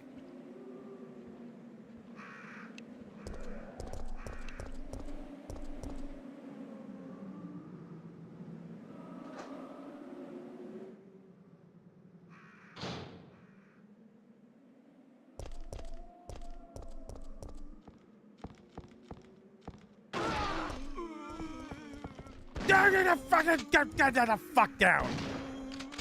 Welcome to the party, pal. Huh?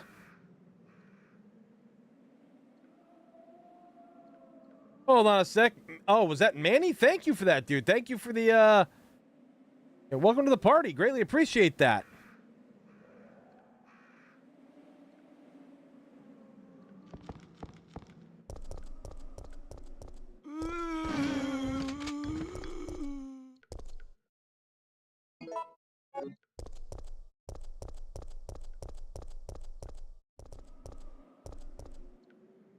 Interesting.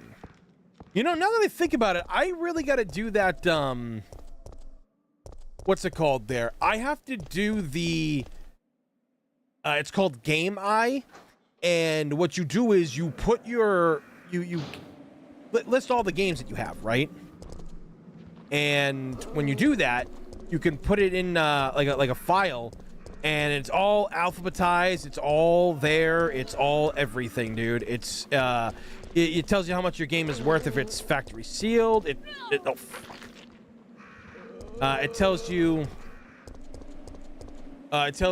how much it's worth if it's sealed or if it's only got the game only or if it's got the box. It's pretty cool. I did start it a while ago and then just kind of stopped.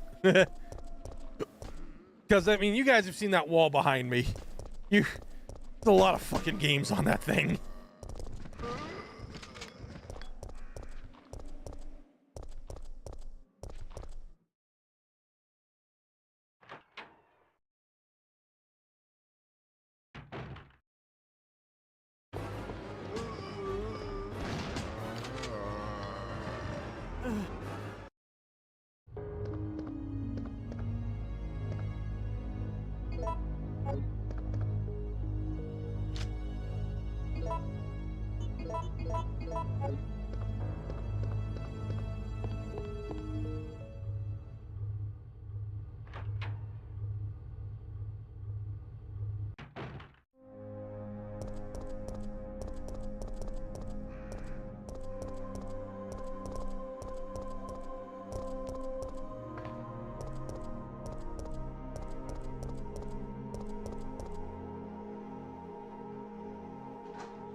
So you started collecting old games from your childhood and like screw this and get emulation. I mean, I did that too. I mean, I still collect, but I don't collect as much as I used to, honestly. Like I would love to, but it's just too expensive. Until I get that job back taking care of my dad and I got more disposable income, I won't be collecting really any games anytime soon.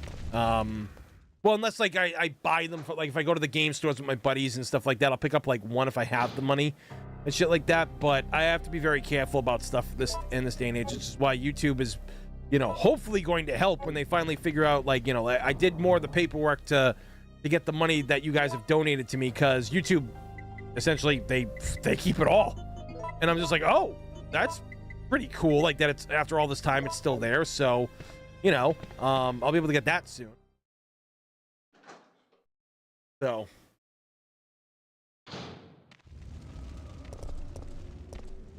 but yeah, no, like it's even like if I had, like, dude, I remember when I first started doing video game pickups here on the channel. That was literally the title of the video was this. Oh yeah, it's still on fire. Okay.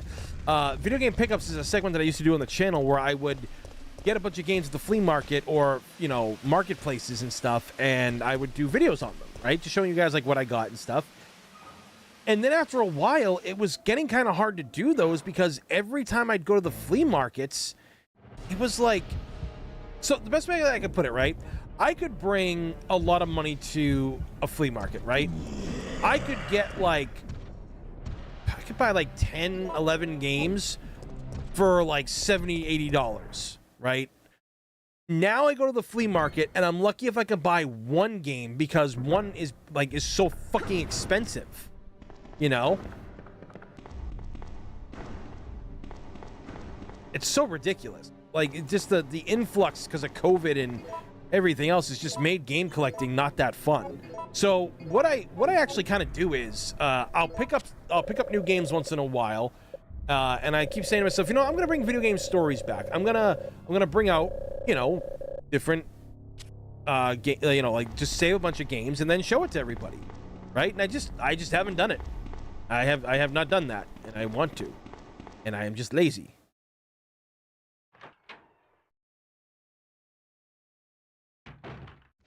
Oh, happy almost birthday, fighter! Greatly, hopefully it'll be a good one when it happens for you. And yeah, no, like oh fuck, I don't need really anything in here. Oh well, I can do that. Yes, this will be very helpful. Yep. Yeah, no, like 2013 I bought A Link to the Past for 10. No way I would pay those prices of today. Wait, what does Link to the Past go for? What are they charging for that game?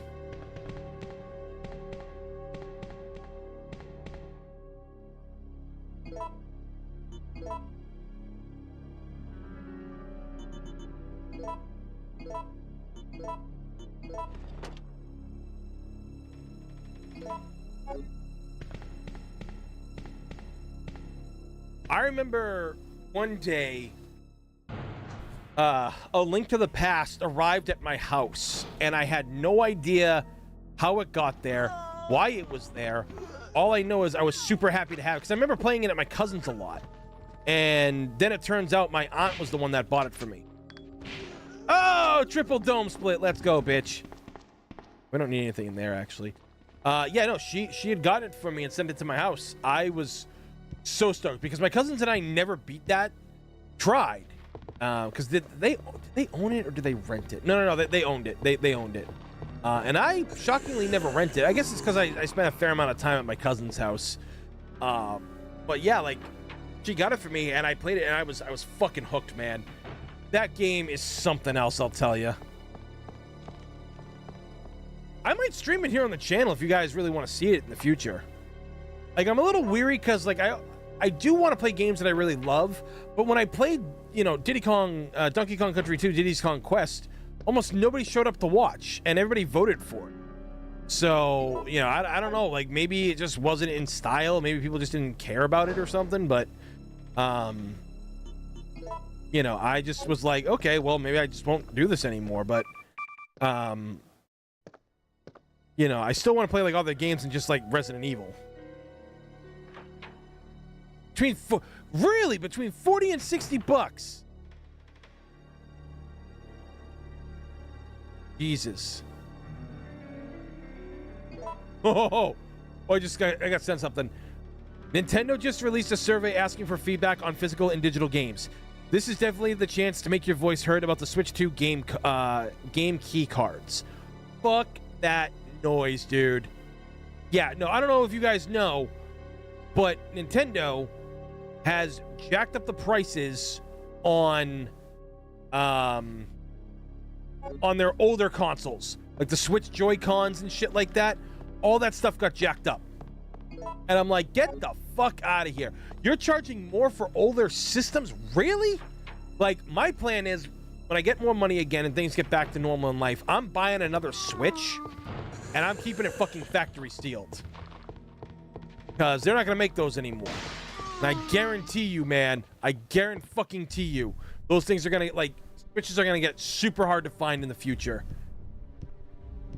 I mean, technically, I have a Switch Lite because I did, what do you call it there? I did buy a Switch Lite. It was the Legend of Zelda one. Like, they had like a specialized gold Zelda one.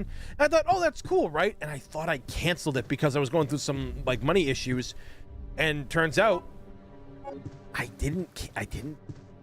Oops. So I have it factory sealed, like right in here. So, but I fucking hate Best Buy for the shit they pull. It's like, dude, stop slapping your fucking stupid ass stickers on the side of it, and you're gonna ruin the goddamn box. Like, it pissed me off so much that that was there.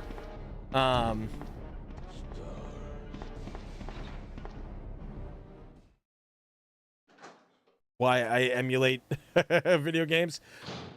Yeah, I mean, dude, I don't think anything else is coming to the Nintendo Switch. I think they're gonna maybe put some, like, a few more games on the Switch in terms of like their N64 library and all that stuff. But other than that, nope. I do not think we're getting anything else in the future. I think it's gonna slowly start dying down a little bit. But I heard Xbox is supposed to be bringing back their retro games again, their backwards compatibility. So, I mean, I'll tell you this right now. Sony and Microsoft need fucking wins, dude. Like, you cannot sit there and tell me that the Xbox is worth owning in this day and age, right? Yeah, like, Game Pass and everything is great, don't get me wrong. But it just ain't worth it, in my personal opinion. I really do not think it's worth it at the end of the day. Like, I've got Xbox One and a Series S. Because the Series S, when my friend broke up with her boyfriend, she didn't want it anymore. She's like, yeah, Tony, I was just going to sell this for full price, but, like, I do need some money, but I want this to go to a good home and know it'll get used. Like, do you want it for, like, $100? And I was like, sure. Like, I'll do it. Works for me. So...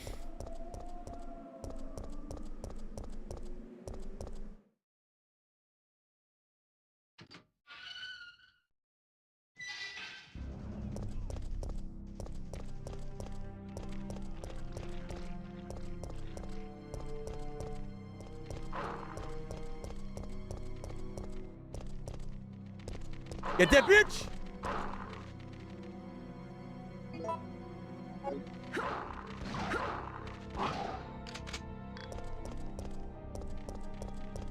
That was dope. Yeah, honestly, I don't know, man. Like, gaming... We're in a very good era of games, I will admit, but I also admit that we're in kind of a bad era of games, too. Like, games being taken away, games no longer being able to play online anymore. You know, I mean, I just don't think that video games are, in my personal opinion, as fun as they used to be. I think there's a lot of problems with a lot of games in this day and age and compared to the old days. And I really wish companies would take the time. Like, look, I've talked about this before. I want gaming companies to start, like, spending so much on their consoles and go and get back to fucking basics. And what I mean by that is I really want them to, like, stop dicking around And I don't need that. I really want them to just stop dicking around and get back to what made games back. Like, you don't, like, let's face it. Does anybody really care about AAA games with like the best graphics that push the limits when they don't look that different from anything else we've already seen? No. People want fun, memorable games. How many of you guys in this day and age still remember a game after it comes out after a while?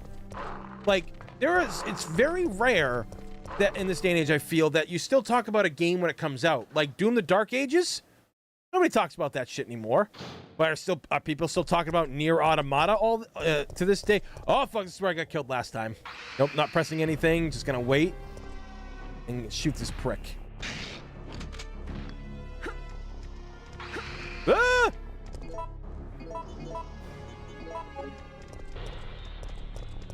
Look it. I just don't think a lot of games that come out are that memorable, honestly. You know, like they don't have that lasting power. They come out and you're like, cool. Then your brain's like, all right, we're done. You know, like to me, that was just kind of like, eh. Like, I want games to last long. I want you to still think about those games after you're done playing them, and when they hit like when another console comes out, you're still thinking about those older games. I mean, look at the one I'm playing now. Fucking what? 25 years later, 30 years or whatever this is, 25 plus years later, still thinking about it, still playing it. Like, come on, man. Like, where are these kind of games? I mean, granted. Don't get me wrong. I feel that like I said, there are good games out there. You do get good games, and I think that's phenomenal. I still think there are good games being made. So companies just really need to focus. Like, think about if Capcom made a game like this again on a smaller budget. It would fucking sell. People would kill for this. You know? I was talking to friends earlier. What happened to Star Fox? Miyamoto is what happened to fucking Star Fox. That guy literally fucking ruined that game.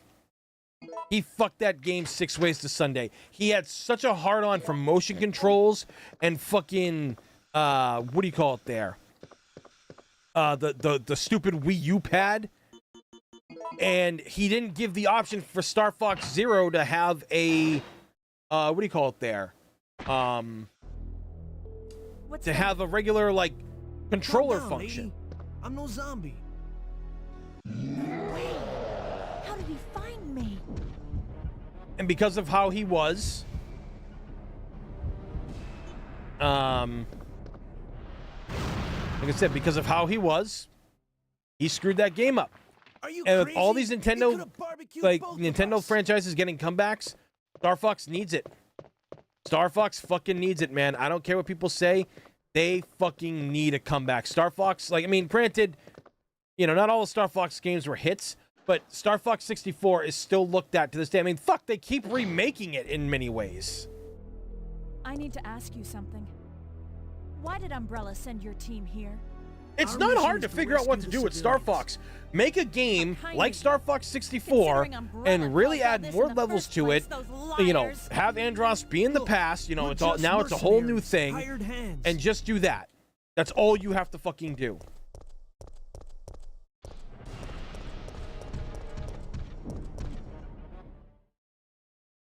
Dude, Star Fox 64, I will play that on the channel for you guys at some point.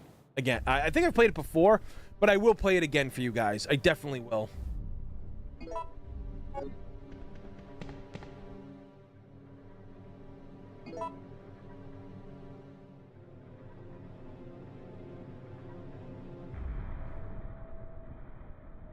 Wait, what? New Street Fighter announcement. Hello, wait, what? What's going on? Oh, hold on, guys. Hold on 1 second. Let me just kill the music here. Second.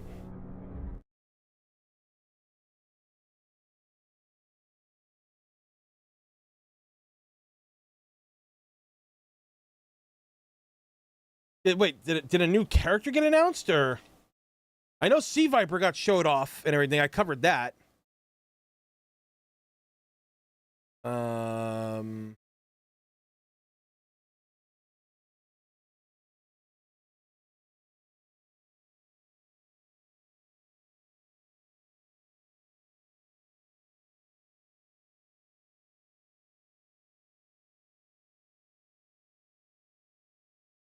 Oh, it's the outfits. Okay. This is I think this was from the swimsuit ones or something. That we got like some art of. All right, sorry guys. I want to check this out because I need to put this up later. So, let's check this. Let me know if the audio sounds good or if I need to turn it up. You ready? Top player, repeat. It is summer outfits, dude. Ready? Then show me. All right, let's get it. Luke's straight out of fucking Baywatch or Windjammers. Sure thing. Let's take it. Jamie's actually looks pretty dope. If you rock the boat, prepare to get All right. Make way for the ninja star. Kimberly's got a really good. I like that. I love the jacket. Okay, Manon's is actually nice too when you see it. Like, her hair is so much better than her default hair. I fucking hate her default hairstyle. Okay, Aki's is just weird. It's a wonderful feeling. I have you. Another mission awaits. I don't really like Cammy's that much. I'll show you the power of my Chun-Li's feels basic, honestly. I feel like we've seen it before. Are you ready yet? It's go time.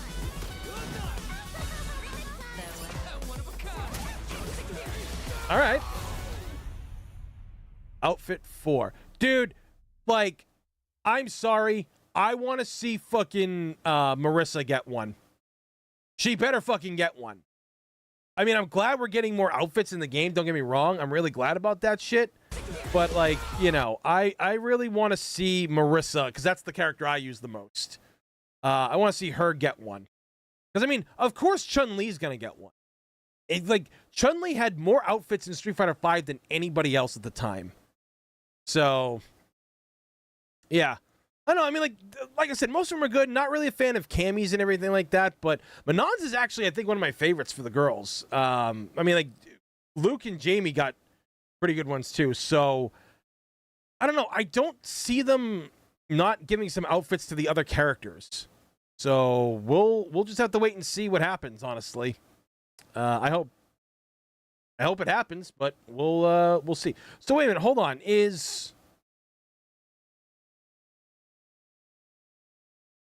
All right, hold on.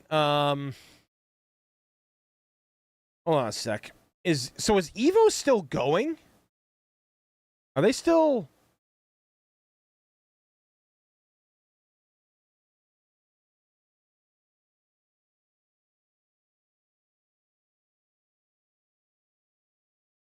Oh, it's winners semifinal. Oh, okay. So there is a chance. Yeah, it's still going. So it is still a good chance that there's going to be a new character drop or something here. Or maybe some I really hope there's some more stuff, but yeah. So anyway, sorry guys. I know a lot of you here are here for Resident Evil, but you got to understand that I'm a huge Street Fighter guy.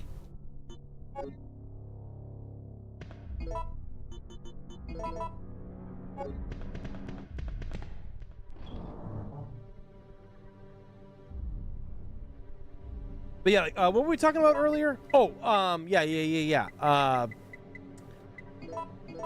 What do you call it there? Star Fox, that's what it was. Yeah. No, I if you guys want, I will play Star Fox for you guys. I love playing Star Fox 64.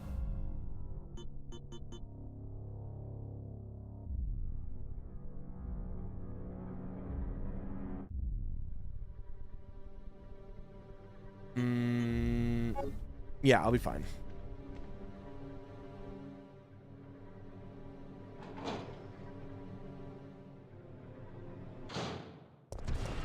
Yeah.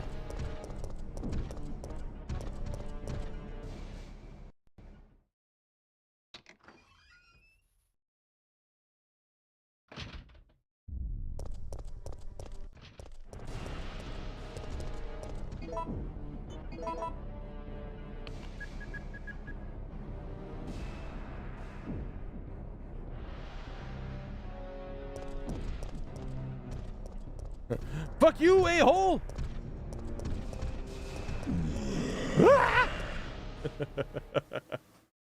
Oh God.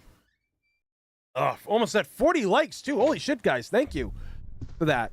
If we actually can hit 50 likes at the end of the stream, I will gift out 5 gift subs.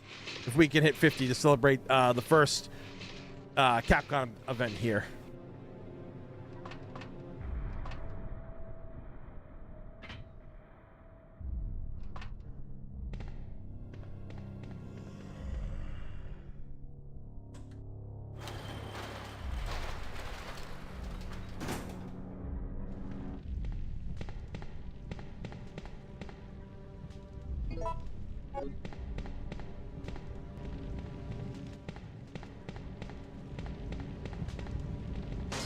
Boo.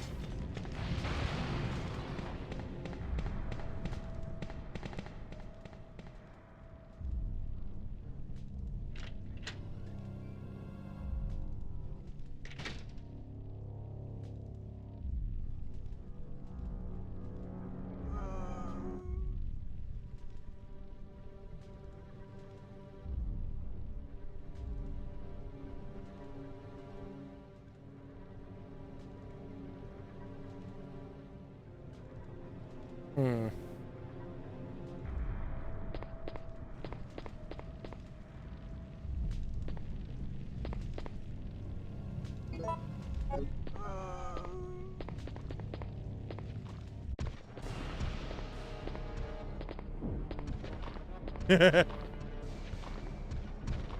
him! Punch him! Fuck you! You dick! Dick!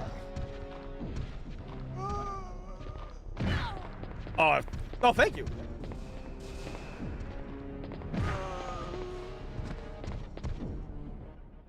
Did anybody see the blood fly through the wall?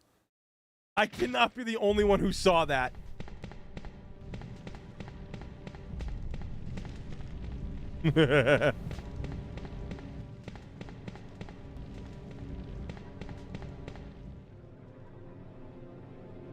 That's hilarious. Somebody clip that for me. That was fucking great.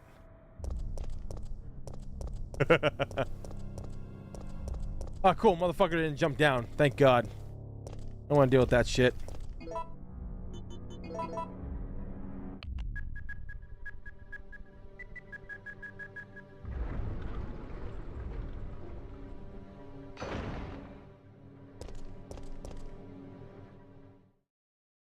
Dude got pimp slapped.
Really?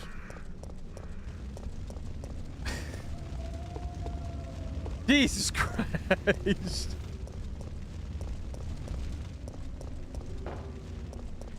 Whoa, whoa, hey, whoa, hey, oh, hey.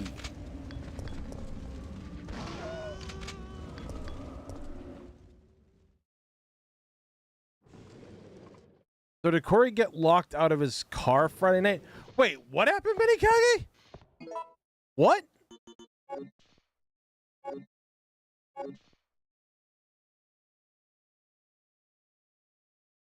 Wait, did that happen? You're one of the You guys gotta remember, survivors I from was the on a rescue flight team, home right? from I just ran into your teammate. I was on a flight home Carlos. from San Diego.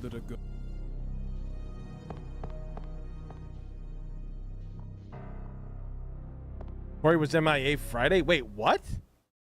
He didn't show up for the stream? So, Jill, put this on. Maybe he was sick again.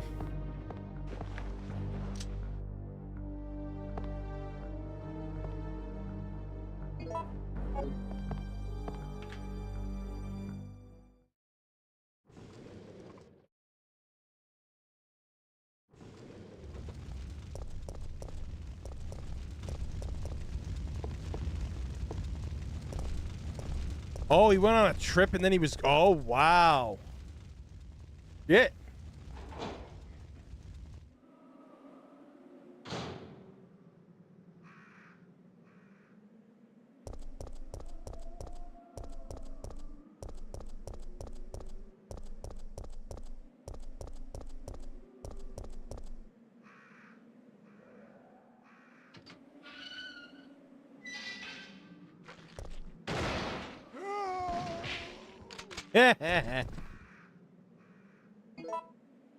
Love them dome splits, baby. Motherfucker.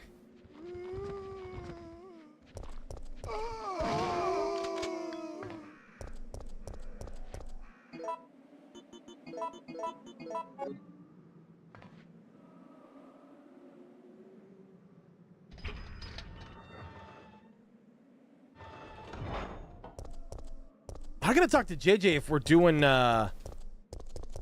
outbreak stuff again this year. I mean, like, we already kind of did, but like we're gonna do our big outbreak streams and get anybody, any of the actors or any of our friends in the community to come play. I gotta ask him about that if we're still doing that.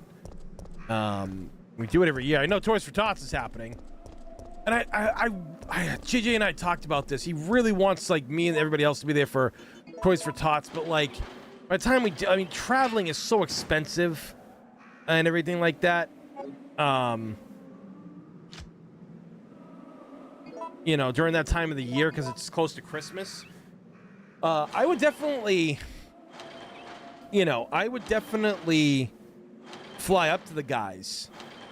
But again, with snow and stuff, see, I already have a horrible fear of flying as it is. Don't get me wrong, I still fly. I do. I do still fly, but I hate it. And traveling when it's like snow weather and everything like that, like that's where it's just like I get scared, because when I came back from England in like 2009 or something like that, I think it was. What do you call it there? Was it 2009? Yeah, it was 2009. That's right, it was 2009. Because I had just beaten, the day before I left, I had beaten Resident Evil: The Dark Side Chronicles. And yeah. Oop, there we go.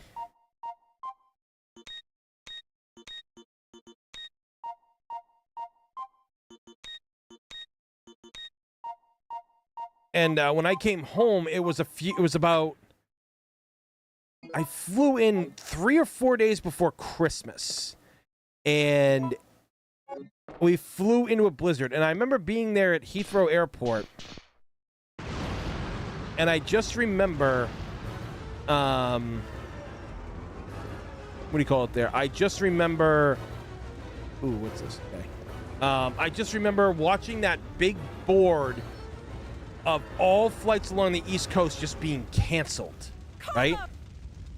And oh, there we go. And I'm just like, fuck. And then when I got to Boston, flight's still on. And we flew into the blizzard, and it wasn't just a fucking blizzard, it was a fucking ice storm too.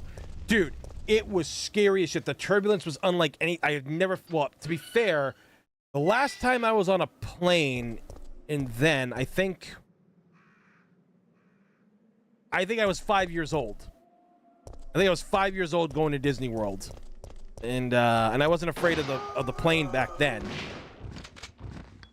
So, oh, like I said, off. Oh god, stranger danger.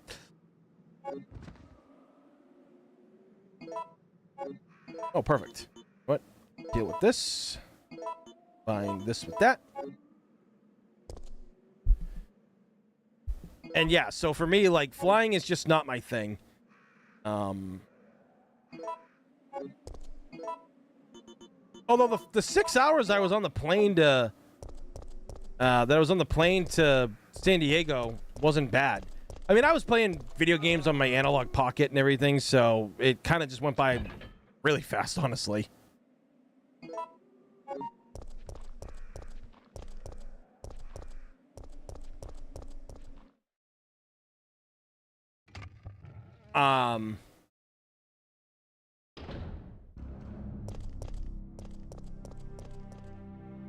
Everybody's always like, well, how are you going to go to Japan if you're so afraid? And I'm like, dude, I don't know, man. Like, the way I'm going to be more relaxed on a plane is if I fly first class. That's literally the only way it's going to work. It's not going to work any other way for me. It has to be first class if I'm going to be on a flight for 16, 17, 18 hours, you know? Like, unless I'm sitting with a friend and shit, it'd be different. But yeah, like, it's a pain in the dick, dude, to like fly with people. Like, I was stuck between two guys. So my flight home, I couldn't choose the seat, right? So I asked the guy, I said, hey, look, like, I don't do well on planes as it is and everything like that. I have really bad anxiety. Is there a way that we can like switch seats? I'll give you $40 for your aisle seat. And the guy goes, no, I paid for this. And I'm like, you're getting $40. And the guy was thin. He would have been fine in the center. So, you know, that flight home fucking sucked. My friend, Lacey Johnson, I had her on my podcast before. I believe, did we talk about this on the podcast? I think we did talk about this. And she had gone to Japan and had an amazing time, of course, because, you know, it's Japan. And you got to have a good time when you go to Japan, right? But she was talking about, because she's like 5'9", 5'10", I think she said. And her fiance is like 6 feet or something like that, or 6'1". And they flew over to Japan, and the flight there was super tiny. Like, they were fucking cramped as hell when they had to sit where they had to sit. And I felt bad for them. Like, that's shitty. So she was like, yeah, no, we paid extra to change the ticket on the way home because we were not going to do that again. And I'm like, I don't blame you, dude. Being stuck on a plane that fucking long and being uncomfortable, fuck that noise. I just don't understand, like, why, so they're upgrading all these newer, all the planes to be newer now and stuff. And thankfully, a lot of them, you know, have more room, which is great, right? But one of the major fucking issues, can I kill him? Crap. Oh, you dick. One of the issues is, like, planes, the seats, they don't give you a proper headrest, like something that comes around you and stuff like that. You get those in first class, and I'm like, fuck that noise, dude. Like, you shouldn't have to pay extra for fucking headspace. Like, that's the shit that really pisses me off, you know?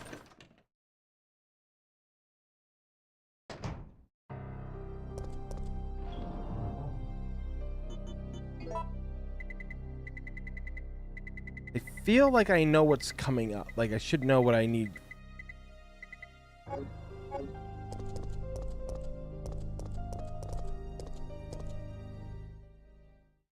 Oh, yeah, no, I'm just going back to get the hose, yeah.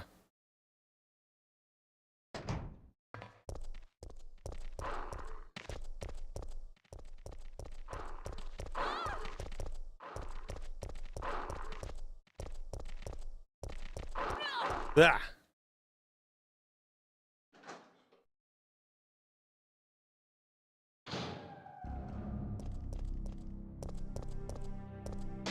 Birds.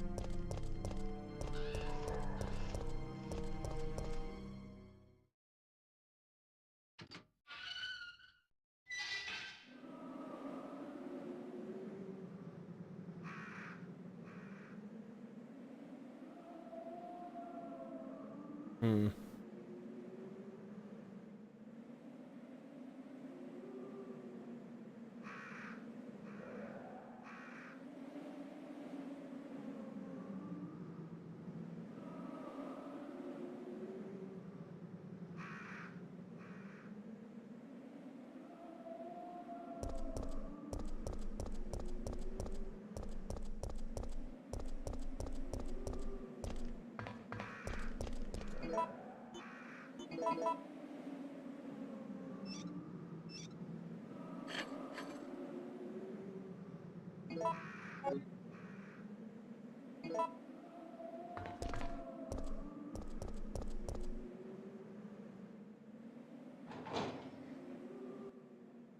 And for the 32 people watching, guys, greatly appreciate that. Thank you. Hopefully you guys are having a good time. Oh, boy.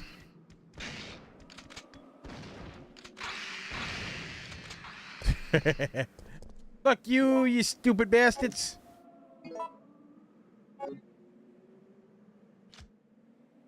But yeah, no, I hope that you guys are having a good time and watch this. And again, thank you for turning out for the very first stream for this for the Capcom Creator Program. I greatly appreciate that.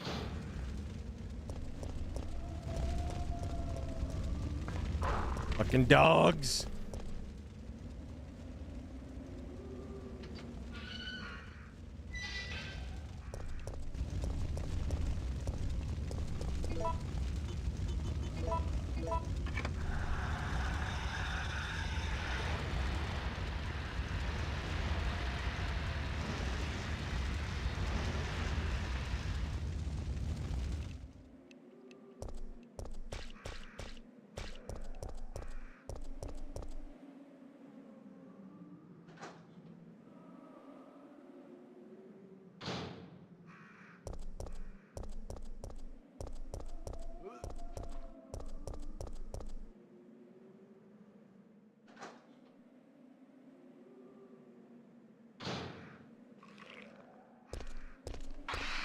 Nope. I don't want to hug you.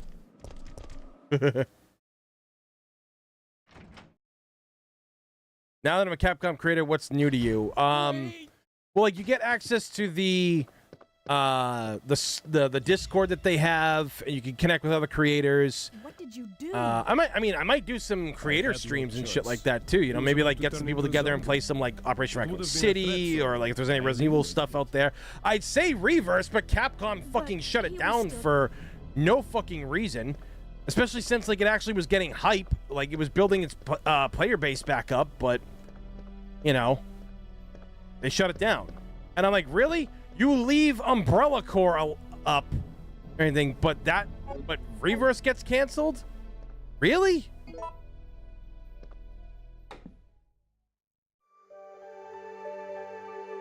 Safs for all your needs.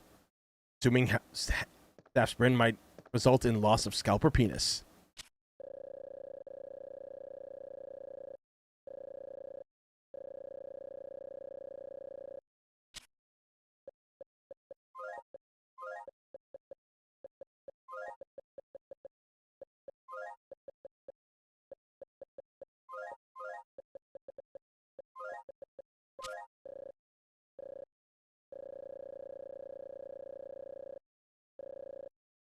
The fuck did I...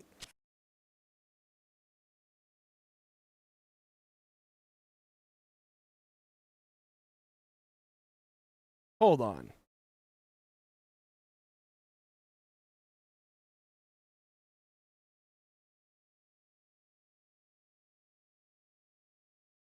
Oh, I forgot the P.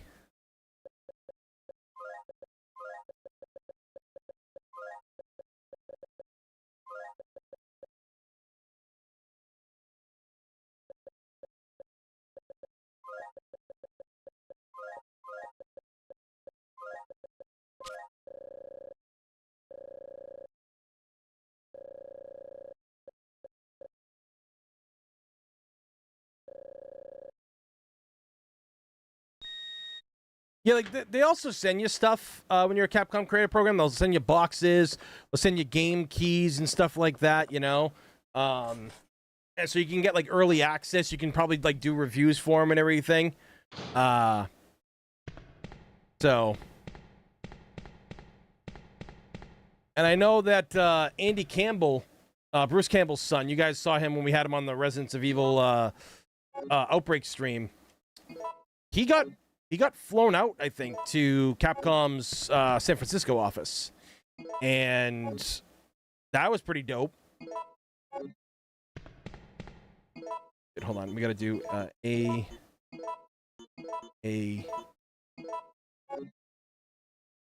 And I think what was he playing with them? I think it was I can't remember what he was streaming with them at the office, but it was really cool to see that. And I'm kind of hoping that I would get the chance to do that too, you know?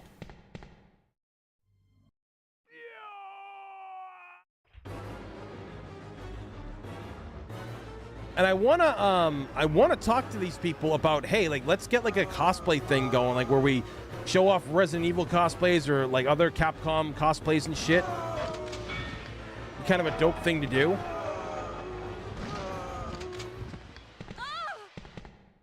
Fucking Steam. You know, it'd be a really cool thing to do to like show it off. Now, I remember they did this like when they first started. I don't know if they've done it since then, but it was really shitty what happened to some people. What the f-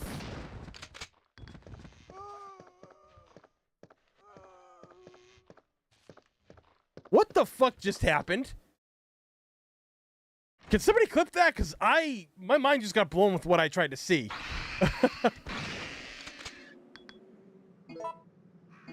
Somebody clip that moment, please. But yeah, I remember what happened was like I had some friends of mine who were getting shit on because like they weren't like the ideal looking version of the character. It's like, dude, virtually nobody is. And they were getting shit on. And then I remember another cosplayer was getting shit on because I think he was cosplaying Virgil and he was black. So, of course, you got all... Because people are on the internet and they just say whatever they want with no consequence. You know, they got away with it and shit. And, well, they didn't get away with it. Capcom, I believe, deleted all the comments. And I think when you do stuff like that, fucking don't allow comments to be on, right? Don't allow comments because that's just opening the fucking floodgates to people who are pieces of shit. All right, almost at 30 likes, 40 likes, guys. Come on, if we can actually get to those numbers, man, it'll be huge. Because again, we are trying to, good with, oh yeah, because we are trying to get us up there to 50 likes, and if we get to that 50 likes tonight, I will be gifting out 5 gift subs.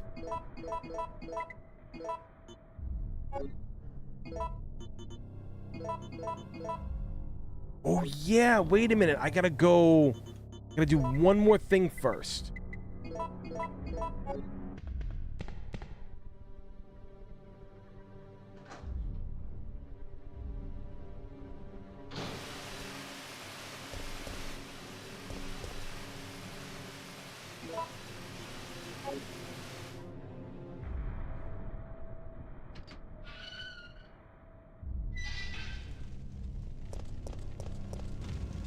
Oop.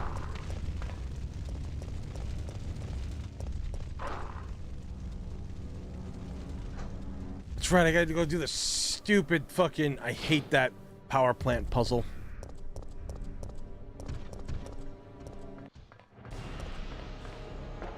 Hi, buddy! Hi, buddy! Nemesis is like, but where you going? I just got this.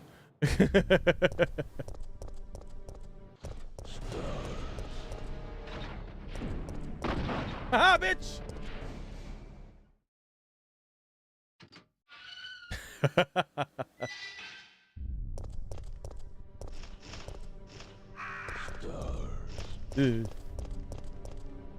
Birds!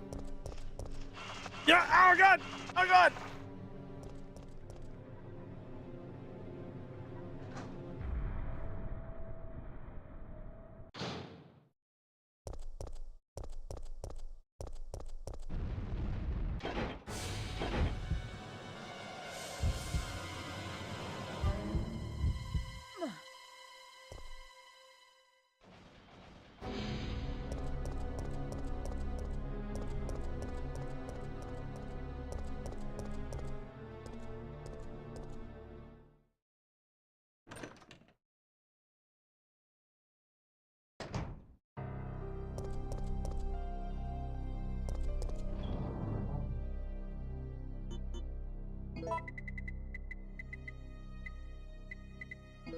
There we go.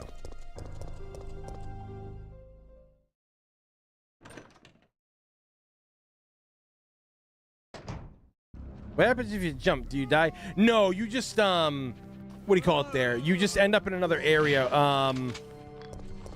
Oh god, I'm trying to remember like what that area is.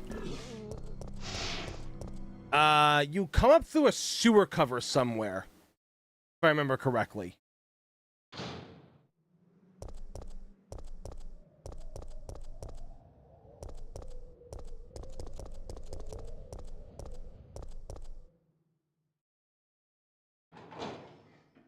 He's been pecked to death by burbs.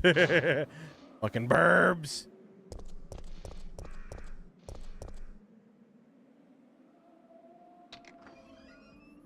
Fight a grave digger down. Do you actually fight? No, you don't fight him down there. If I remember correctly, I believe you find like a shell of like what it used to be.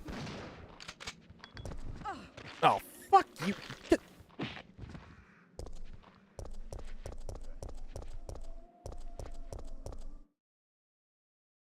Monster Jam, Gravedigger. Wait, is that like a what's it called? Is that like a monster truck thing that you just did, Tyrant Cheeks? Is that the one where they go, and kid seats are just $10?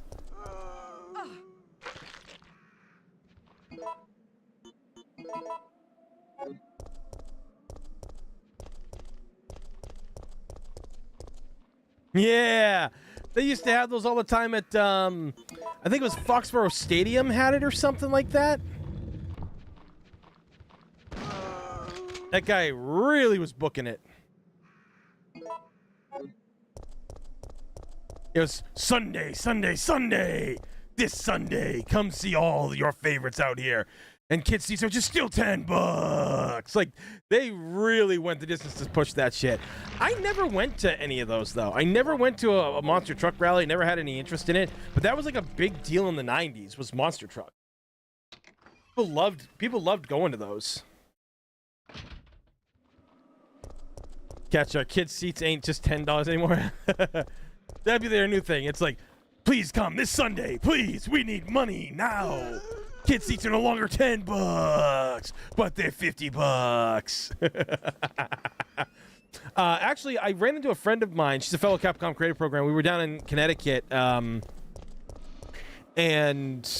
her son was there. She was there with her 2 sons and her husband, and we were just shooting the shit and everything. And I guess they were trying to find SummerSlam tickets for the kids, or at least like one of her kids. And I'm like, well, how hard can that be to find SummerSlam tickets, right? And they're like, it's a lot, Tony. And I'm like, really? And they're like, yeah. And I guess it's because like wrestling's just like now more popular than ever. You know, I really do feel that wrestling is more popular now than it has ever been. Well, I don't know. Maybe it is. Maybe I don't know. Maybe it's just really, really popular. I'm not really a wrestler person and everything like that. But you know, I just when like they said that it's like it's really hard to get, you kind of gotta like, it's like an arm and a leg kind of thing, and I'm like, really? Just kind of blew my mind in a lot of ways. Triple dome split! Fuck off, you bastard.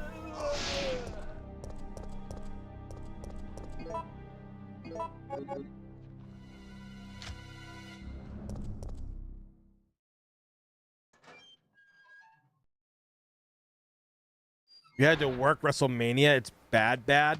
Ugh.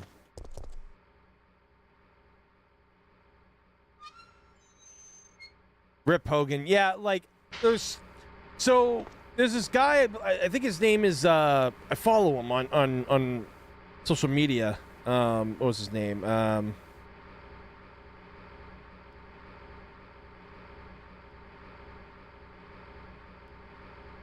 Hold on.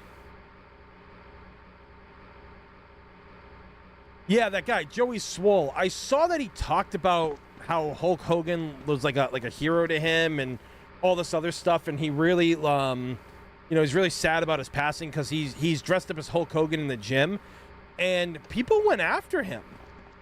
They were like doxing him and his like girlfriend or wife or something like that because he saying he was going to miss Hulk. And I think what people have to understand is there's a difference between Terry and Hulk Hogan. Terry was the guy that said all the horrible things, right? Where Hulk Hogan is just a wrestler. That's the thing. And Hulk Hogan, as a wrestler, did so much for people and everything. Now, obviously, Terry was, racist. And, that was like what a lot of people are saying out there. It's like, well, he said this and he talked about this. And then, he's done some other things that, I remember, like, what's that story that he stopped people or he ratted people out when they were trying to unionize. And let's face it, WWE needs to be unionized. I don't know if it is now and shit like that, but like, it's a lot of bad stuff. But it's like, it's,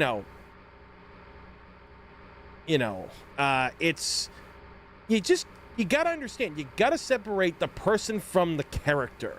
That's what you have to do.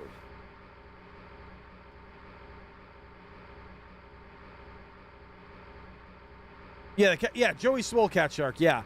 Cascade saw me comment on one of those things, and he messaged me. He was like, of course Tony would be a Joey Swole fan. Because, like, from what I've seen of that guy, he calls out people that, like, make fun of other people. Like, when bigger guys or bigger girls are in the gym trying to work out, and you got, like, these, like, supermodel-like girls that go to the gym, and, like, they, like, secretly, like, film over their shoulder of the people and, like, make fun of them.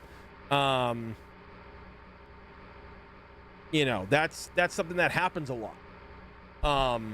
And he calls them out on their bullshit, and he actually shows their page. He's like, yeah, don't be this, don't be a piece of shit to other people who are just trying to be healthy. And I think he does, I think he does good in that regard. He does. I think that's a really good thing to be.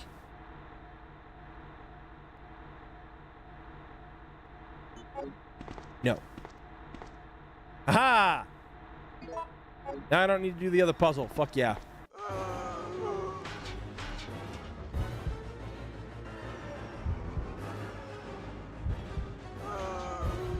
Ha! Voltage! Rock and roll!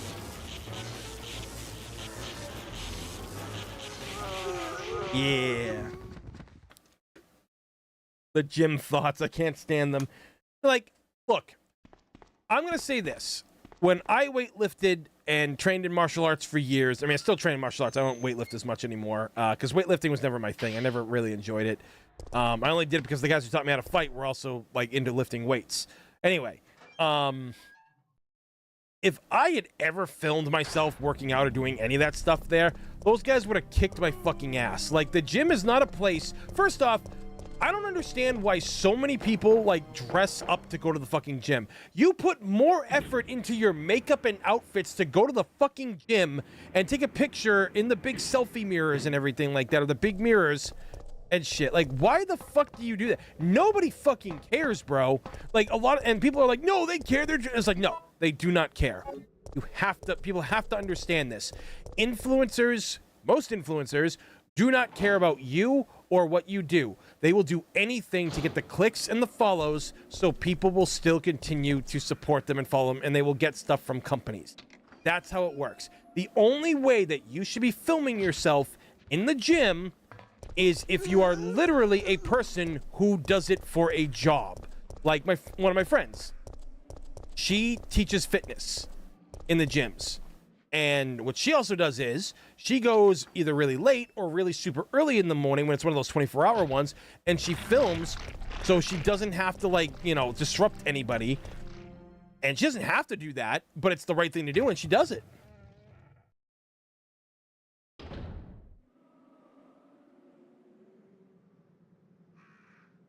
It's a social thing, not a health thing. Yeah, they don't fucking care. Believe me. Trust me, I've had friends who used to do the influencing thing, and that was one of the first things they told me when they started getting in. Because, like, a few of these girls that I knew that did the fitness stuff and everything, they're very pretty girls, right? So they instantly get sought out by other pretty girls, and they try to do, content with one another. And my friend, she was like, Tony, you were right about it. I didn't want to believe it, but you were right. And I was like, yeah, nobody ever listens to me, but what was I right about this time?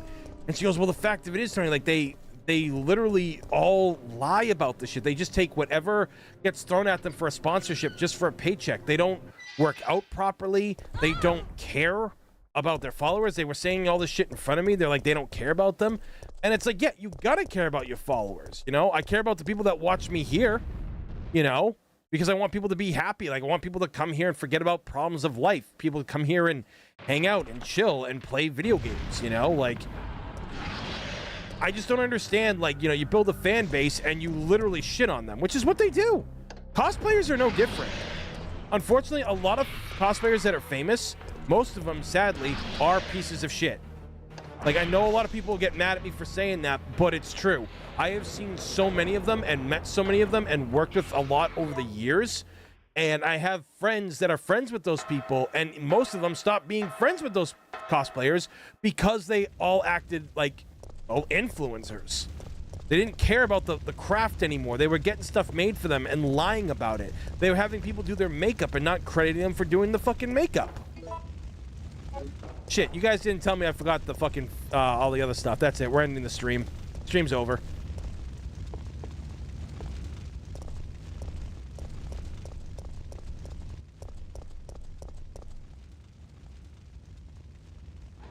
So that's just like the kind of, like, I mean, like, it's like if people just do good things. Oh shit, I'd never actually come back this way after things got destroyed. Holy shit. Holy crap, I'd never come back this way. Holy shit. Anyway, yeah, like, people should just do nice things and just have fun with people. You know, don't worry about numbers. Don't worry about followings. Just do good work and hopefully things will come your way. Yo, Benson, what's going on, dude? Got Carlos here himself. How you doing, man? Welcome.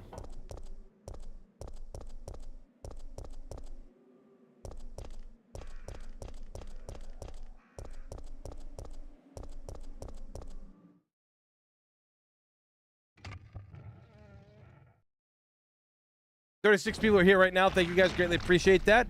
42 likes. Like I said, guys, if we get to the end of the stream, or if we hit 50 before the end of the stream, 50 likes, I will gift out 5 gift subs to the chat.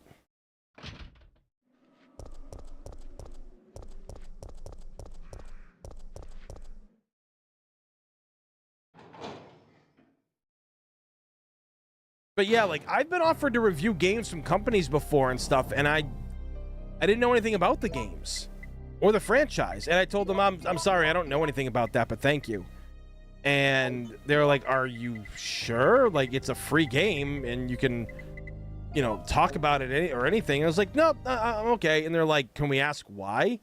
Some of them asked me that, and I said, well, I'm sorry. One, I just don't have the time right now, and two, I'm not familiar with the series. I don't think I could give you a proper, real review if I can't, if I don't have a really good grasp on a game. Plus, I'd have to want to play it too, and I didn't want to play the games. So,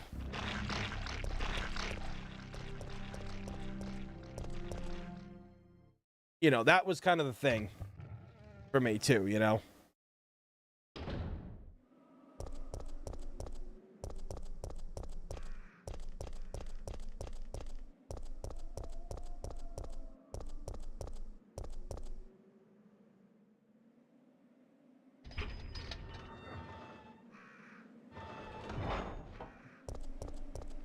Man, I was thinking about this the other day.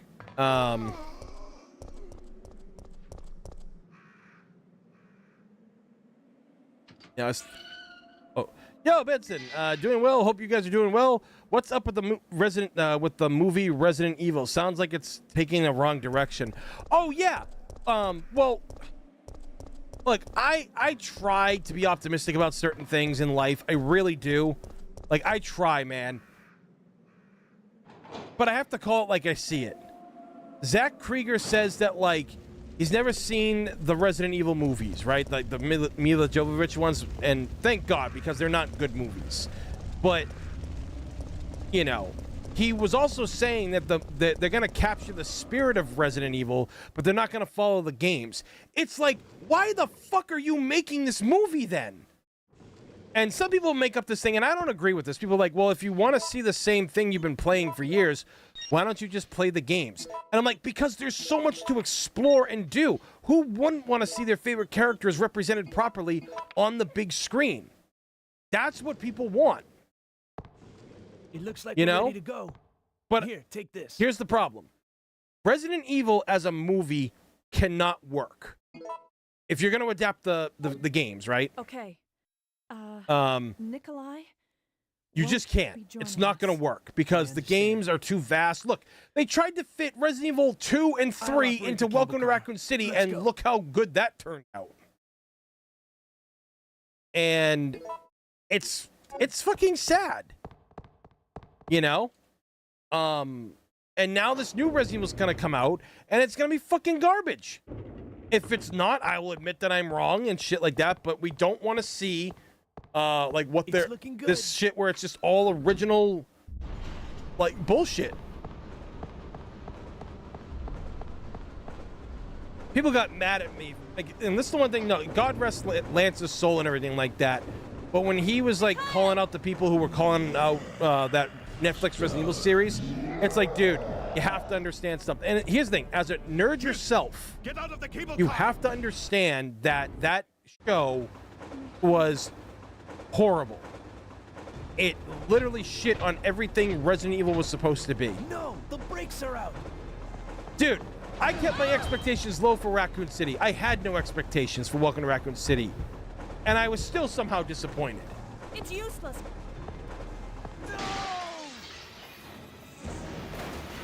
Look, one of the reasons why we're doing the Resident Evil Resurrection film that everybody helped us, what do you call it there? That helped us fund it, is because we want to do something that's right. We want to make a fan for fans, by fans. Okay? That's the best way you're going to get that shit done. Because we want what's right. You know, we're going to do what Hollywood won't do. You know?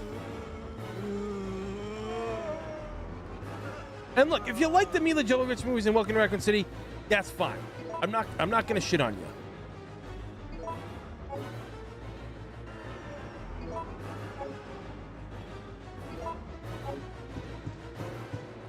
Because you like what you like, okay?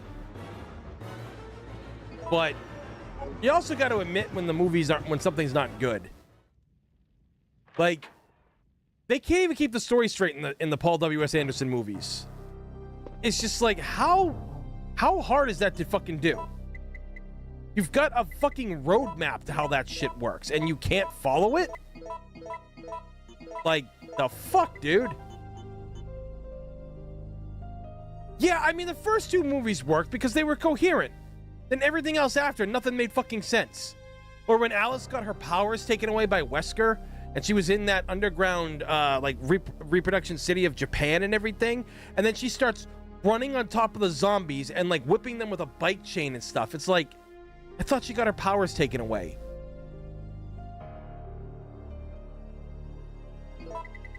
Dude, I had people that actually try to defend the final chapter to me, and I'm like, dude, fuck off. If you really truly believe that the last the final chapter is a good movie, I'm sorry, you're sniffing glue. Here's a gift for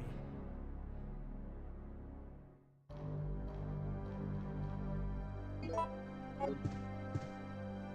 Like, I'm sorry, you can't tell me that first off, nothing in that movie made sense. All the characters were fucking cannon fodder. And then what do you call it there? You had the way they fucking edited that movie. Oh my god, what a fucking headache. Holy fucking shit.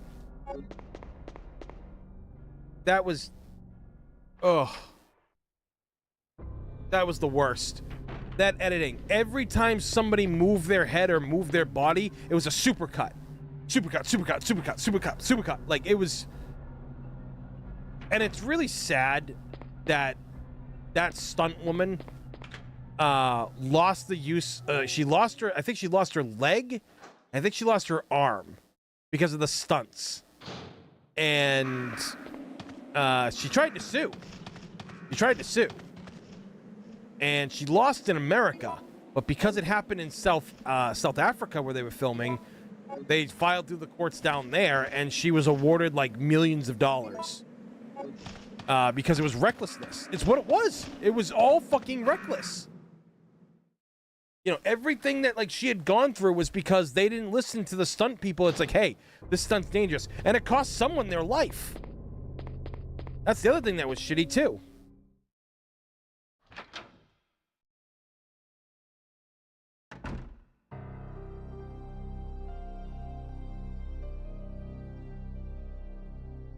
Oh yeah.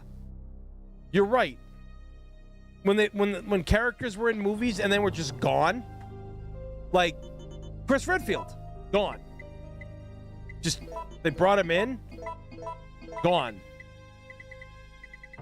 Never to be seen or heard from again.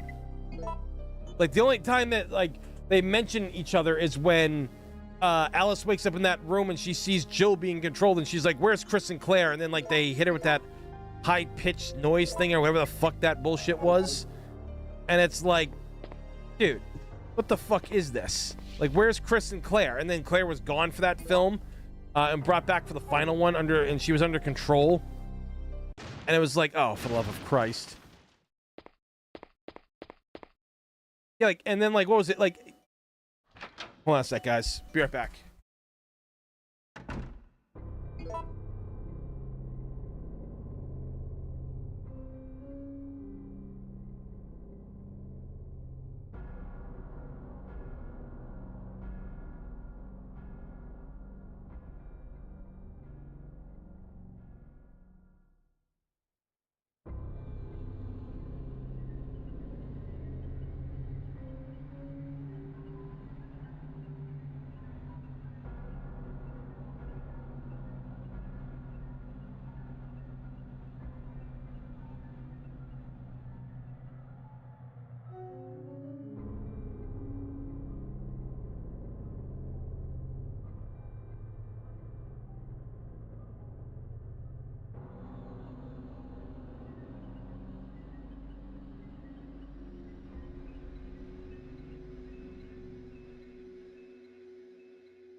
Okay, I'm back, guys. Sorry, my dad needed me.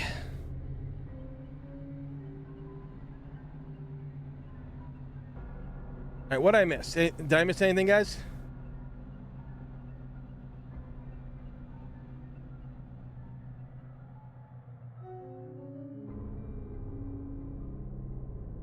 Oh yeah. There was books written about those live action Resident Evil movies. I remember I don't know how many of them, if they all got made. I don't remember if they all got made or not. But what was it? I remember, I think it was Extinction told the story of why Jill wasn't in that one, because she was in Washington D.C. and I was like, oh, that's pretty fucking dope, you know, like that's pretty cool.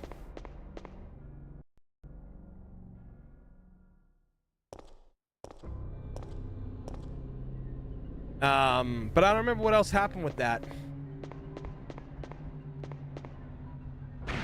Oh, fuck you, motherfuckers. Oh god, that one didn't get hit somehow. What the fuck? I don't know. I really just hate how much damage those movies had done.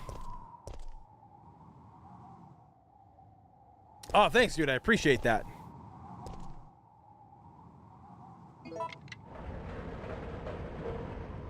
Up that ladder, son.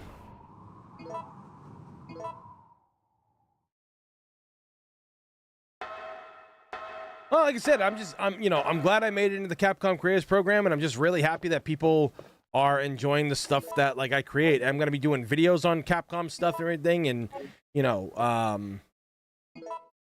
so I just gotta like, I have all the ideas in my head. I just need time to do it. The problem is photography got very busy for me this year and everything. So like I don't really have a lot of time to sit down and do a lot of the stuff that I've wanted to do. I need to catch up on all the work. Plus I'm going to be shooting for, we're doing Resurrection in like 2 weeks. Like, yeah, like 2 Saturdays from now. We'll be doing it. So looking forward to it, honestly.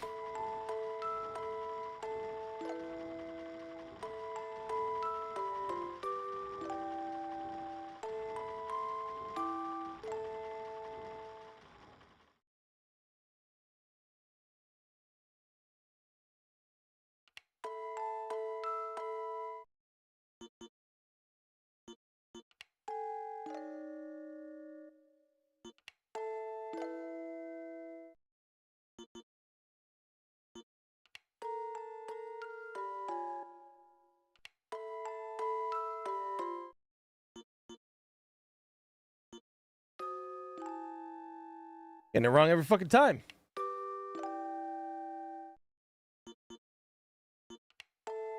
There we go.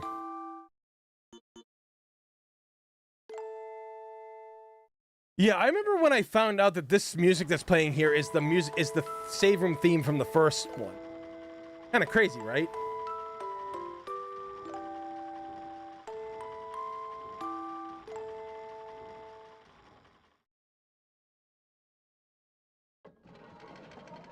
Again, just one of the things I loved about this game.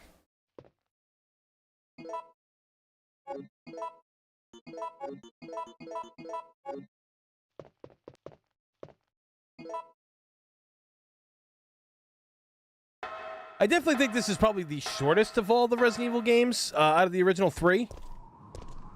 It definitely is. Dun dun dun. Here's the cord. What a shock to your system, bitch.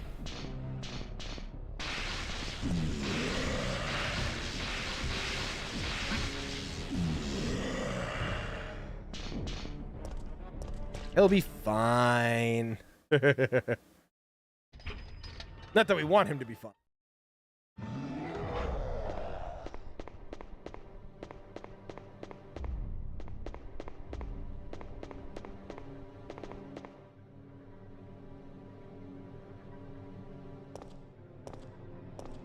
Dude, Mega Man has great music.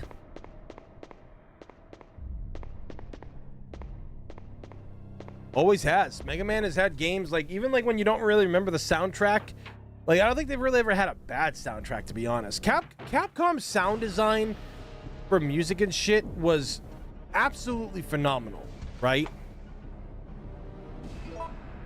I mean, some of the best soundtracks are from like Street Fighter, Resident Evil, fucking Breath of Fire 3. There's just so many good ones out there, right? Hold on, I gotta actually look this up. RE3 block puzzle solution. Just gotta go to good old Game Facts. Yep. Okay. Now we run. Ah!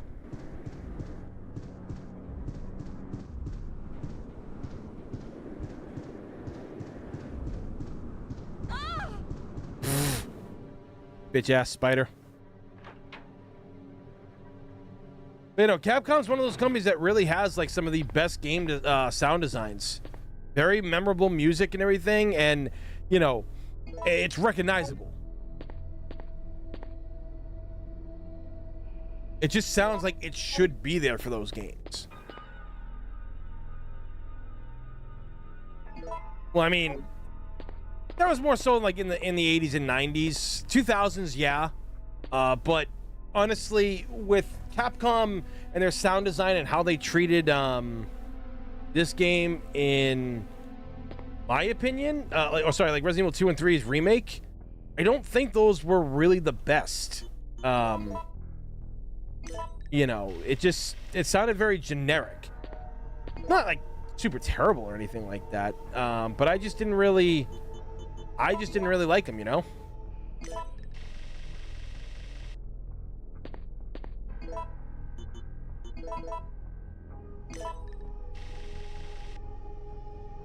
You know, there's a reason why everybody chooses, like, you know, the old soundtracks to play over them.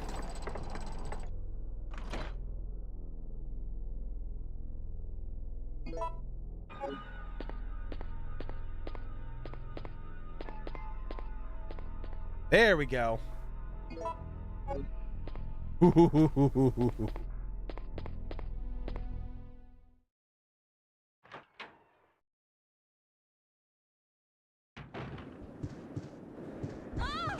Bitch.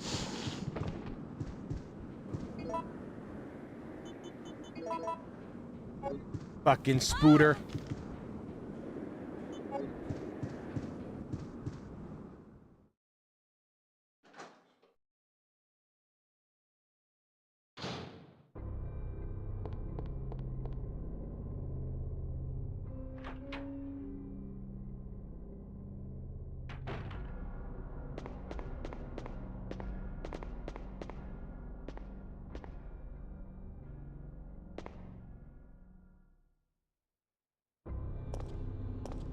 The people, 30 people that are still here watching, guys, greatly appreciate it. Hopefully you're all still having some fun with this. I know I am. RE3 is just so good, man. You know, there's one Resident Evil that I could play for the rest of my life and never get bored with it. Definitely OG RE3.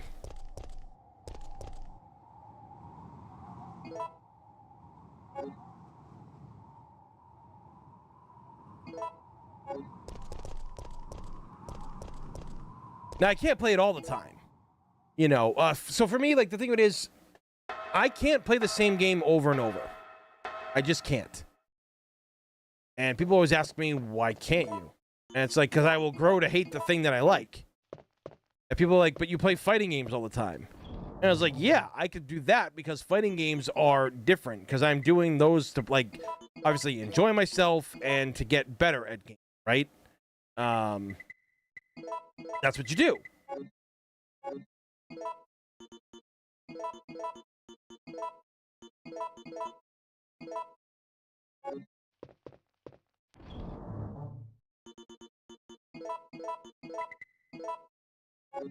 Yeah.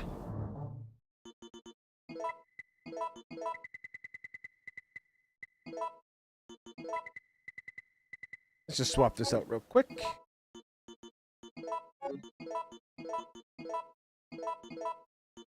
And there we go. We got enough bullets for the Magnum for the rest of the fucking game, essentially.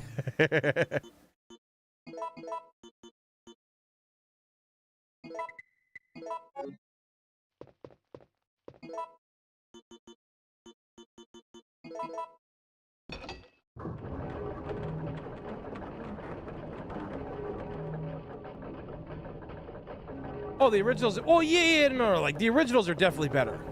100%, you know. The originals are so much better than the remakes. But here's the thing. I think 2 Remake has a lot of good moments in it. I think it's a good game. When it comes to the third one, I will say this. I actually enjoy the third one a lot. I know that seems strange to hear that, but I do. I actually really enjoy it. Now, I'm not going to say it's as good as the original. But what I love about it is what was great about the original 3. The characters actually interacted with one another. There's a lot of it. There's a lot because there was only one campaign. So the characters in 3 all felt a little bit more closer than 1 and 2 did. People are like, oh no, 2 does this and everything. I was like, all right, you gotta stop dick riding RE2 and really look at it. RE2, I love it. Don't get me wrong. I think it's great. I love it to death. I put so many hours in that game. I love the characters, love the music, love the settings. Whack, whack, whack, whack. But like, woo! Haha, bitch! Bitch! Let's go, bitch!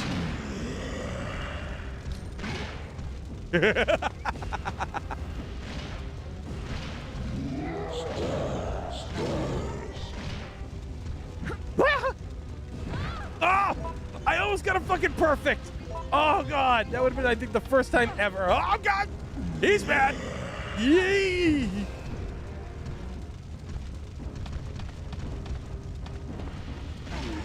Ah! There was one fucking bullet I needed. That's funny.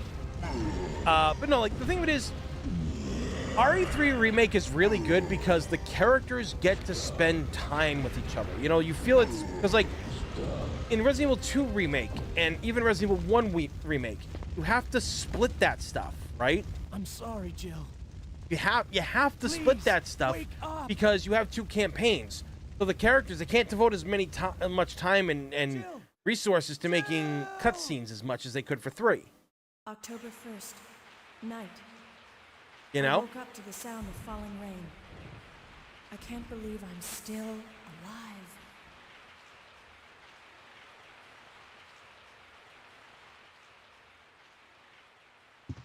All right.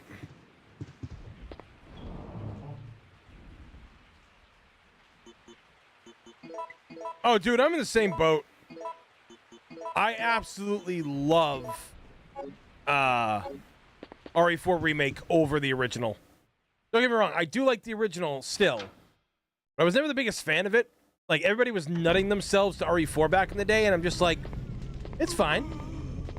You know, it's cool.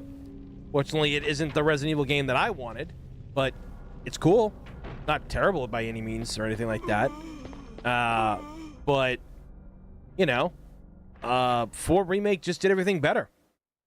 Well, not everything better. I will say that the way they had Sadler be portrayed in this, like he was an actual cult leader, like a real religious cult leader, versus, I mean, because, like, let's face it, and if I don't know if I'm wrong about this, but I kind of feel like Sadler was only, like, playing the religious cult leader, you know? Oh, fuck. Oh, fuck.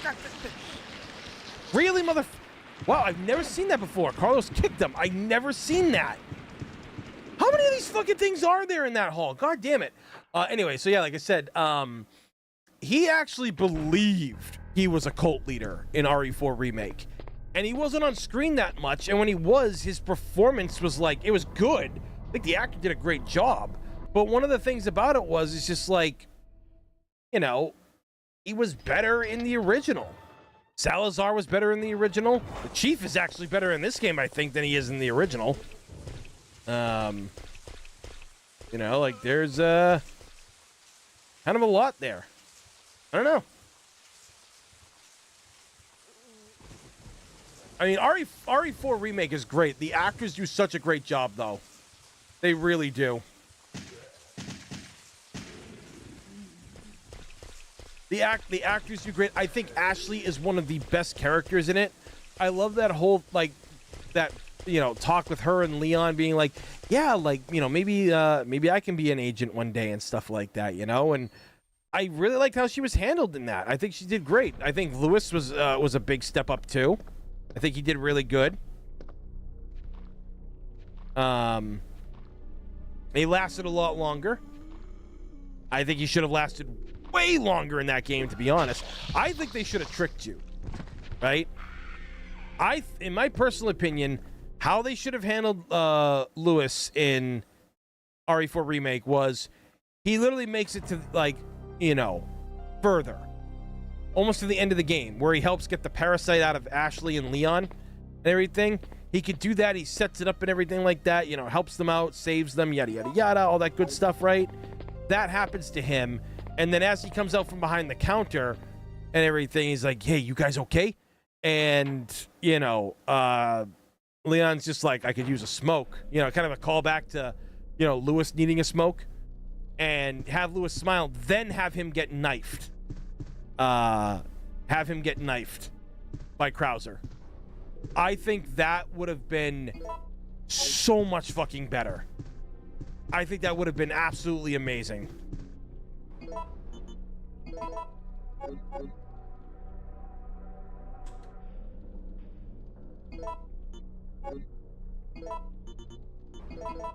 There also appears to be a slight fracture in his right arm just below the elbow. However... But just wait for RE5 Remake, because that would be a tough one on the original or the oh man, like RE5 Remake. Okay, look, I can make a lot of improvements to RE5 Remake. RE5 Remake definitely could take from that element. Like JJ, I think, did a video on this mod years ago. I can't remember the fucking name of the mod though, but you played the mod and it was now nighttime in RE5.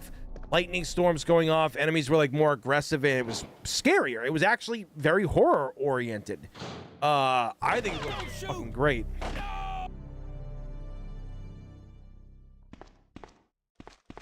But alas, it probably won't be that. But I mean, if any game deserves the remake treatment next, it has to be Code Veronica. I would love, trust me, I would actually love to see RE0 get that remake. I really would. Is there anything over here? This guy. I would love to see RE0 get a, you know, a remake, but it's just, RE0 would do great with it. Co-op, online, split the characters up more often, have them solve puzzles in different areas that make it so they have to solve, you know, they have to split up. I think things like that would be absolutely fucking incredible. I forgot to mention that I finished Dino Crisis and I loved it too. Oh, Seth, really? Yo, dude, that's, oh, I'm so glad you got to experience that, dude. Hell yeah. I hope these REG games get a HD trilogy. Oh yeah, I would love that too, dude. Absolutely fucking love that.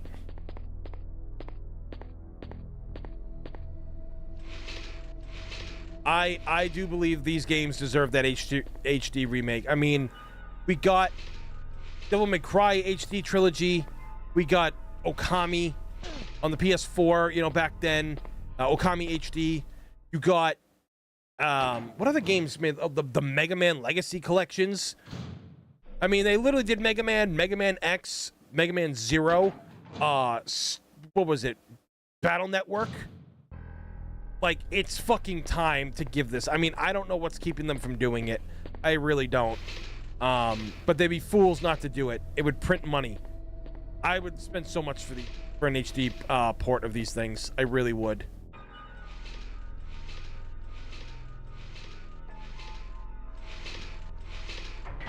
Yes.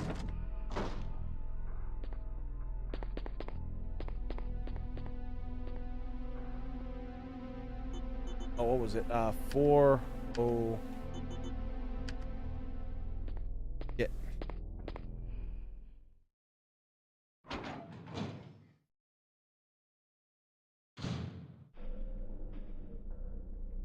Honestly, I don't mind the item dropping. Everybody shit on that for years.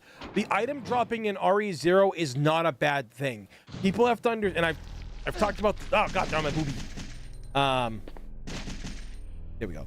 People have to understand when it comes to 253. Okay. Anything else in here that I could use?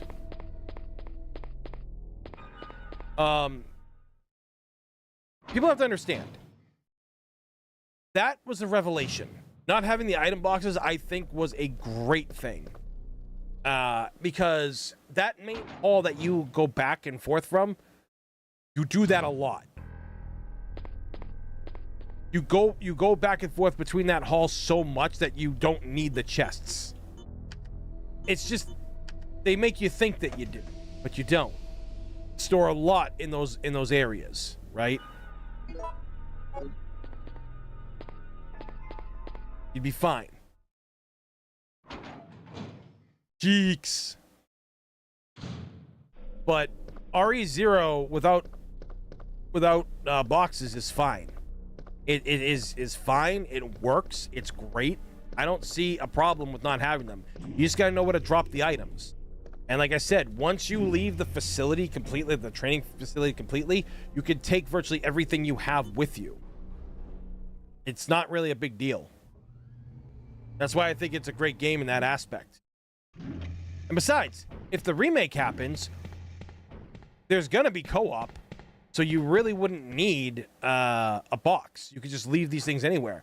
I hope, and I don't know how this is gonna work, but I hope it does, in whatever way, shape, or form.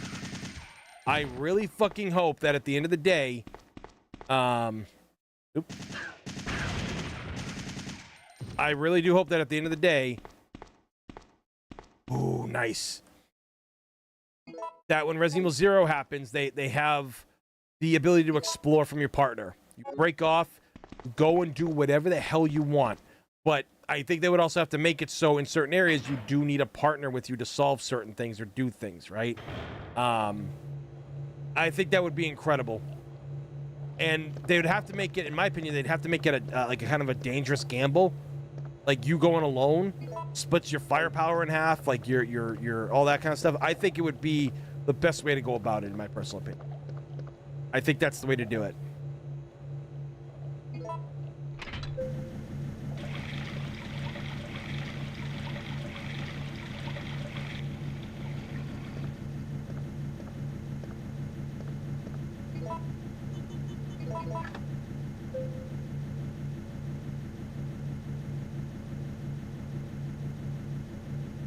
I mean, Resident Evil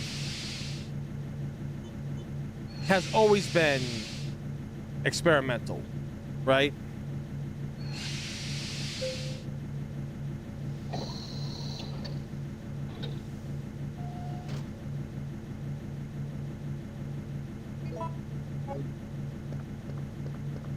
So I don't think it's that big of a deal. Ka-chow.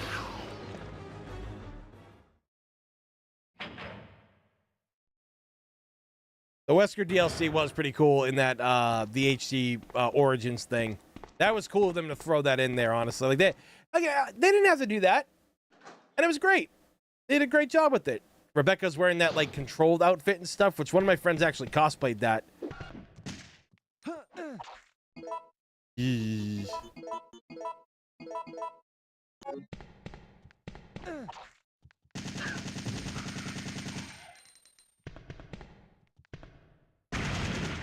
Oh.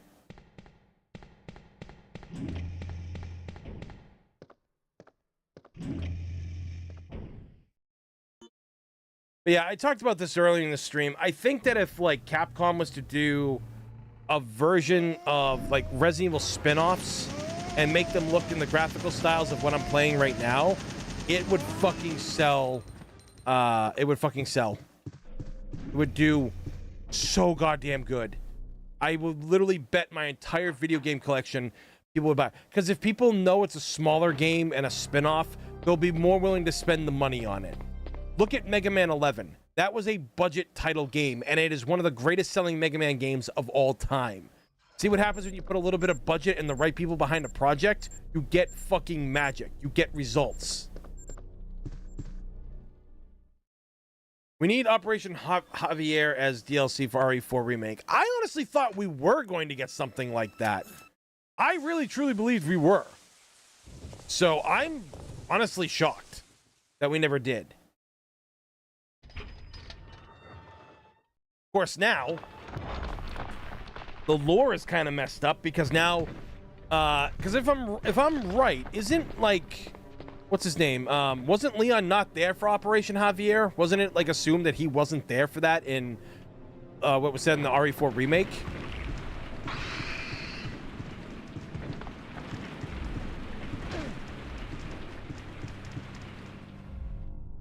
Yeah, he wasn't there. Yeah.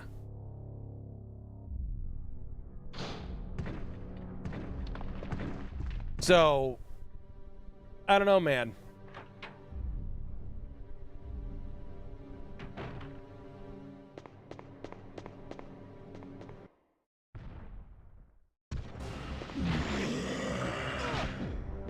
Bitch! Bitch! You fucking dick hands away from me, man. Very curious what Resident Evil 25th anniversary coming up in March. People keep speaking Resident Evil 1 happening soon, remake, but we just have to wait and see. Dude, I think that would probably be one of the best things for them to do is to actually remake the original game.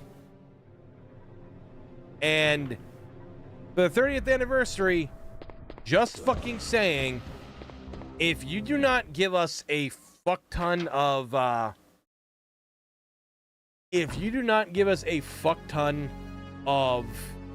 what do you call it there? Resident Evil stuff, people are gonna be mad, bro. People are gonna be fucking pissed. Because you kind of gotta do it. You gotta give something big. This is literally the 30th anniversary of one of the biggest franchises in gaming. And you will not, I mean, you gotta give us something. Like Capcom, if you're listening, we all want it. We all want, like, great stuff from this. Because it's 30 years. 30 years and the series is still going as strong as ever. Like, this is literally the time to do it. I would say Resident Evil 1 remake. Well, another Resident Evil 1 remake. Resident Evil Original Trilogy HD. Resident Evil the side missions where you put a collection of, like, Resident Evil Survivor, Gun Survivor, Outbreak 1 and 2, Dead Aim, all those kind of games. Put them out.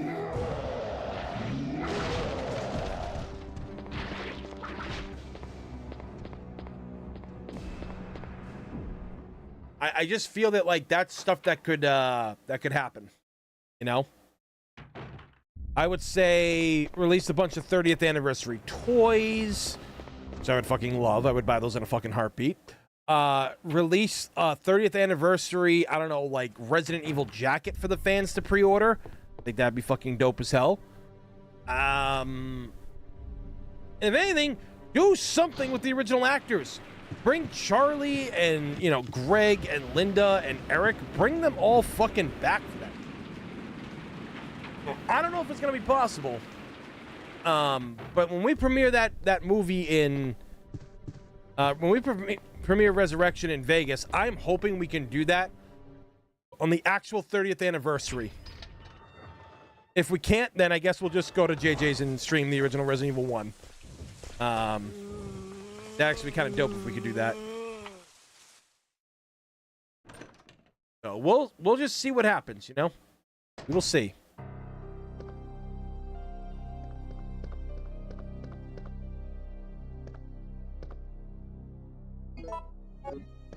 Yeah. I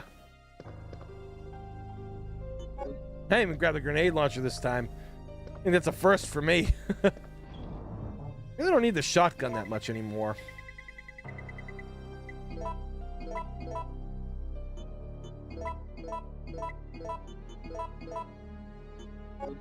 Hey.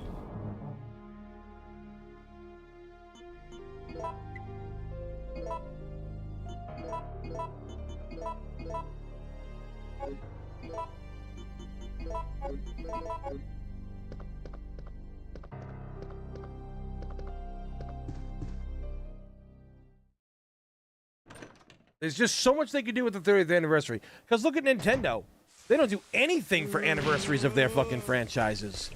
Like, Metroid had their big one and stuff like that, and they fucking did nothing. Legend of Zelda barely got anything. Mario got a decent amount of stuff, but it's just like, dude, you gotta celebrate these milestones. You have to.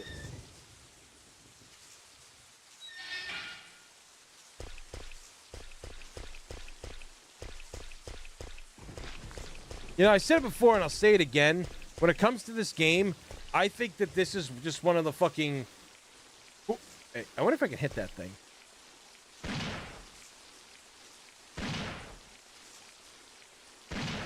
Alright, it's letting me lock on, but I can't get them. But yeah, I think this is one of the coolest fucking scenes in any of the original Resident Evil games.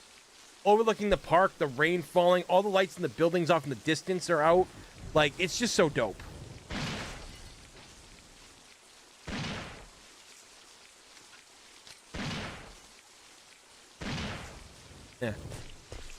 Yeah, no, I just feel that, you know, if you're gonna celebrate 30 years, that's a milestone for gaming. Because, like, think about it. How many game franchises do you know that still continue it after 30 years?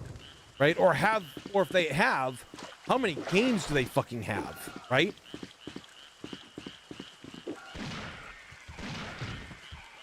Bitches. Seriously, how many games do they still have? You know?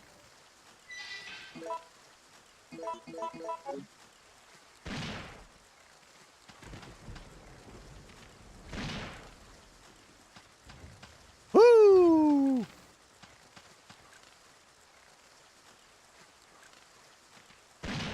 Oh!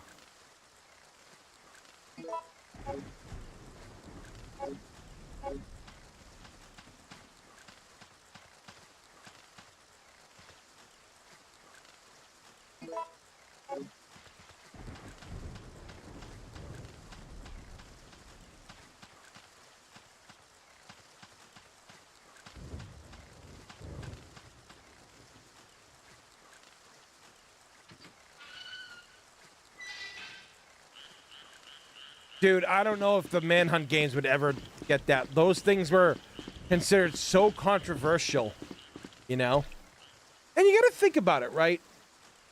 Think about all the stuff that Rockstar has made over the years. The only thing they do really now is GTA. And you're kind of like, oh. Hey, I mean, can we kind of do some other games for once? Like, I honestly, I think if there was going to be like a new Bully game, which is literally just, it has fucking elements of, what do you call it there? GTA in it. And I think some things that were in Bully actually got put over into GTA. But I don't think a new Bully game would sell.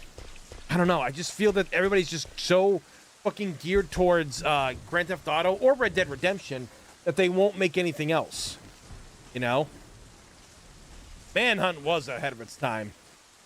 There was also a game that kind of like, everybody was just like, oh.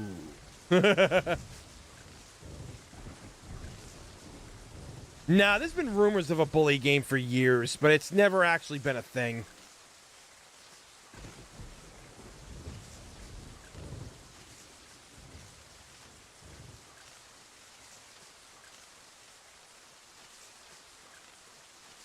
Okay.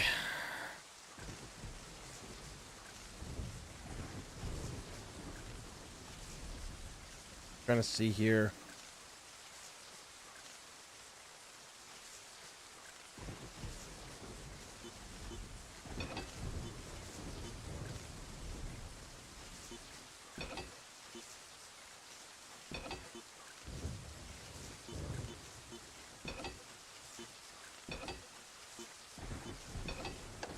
There we go.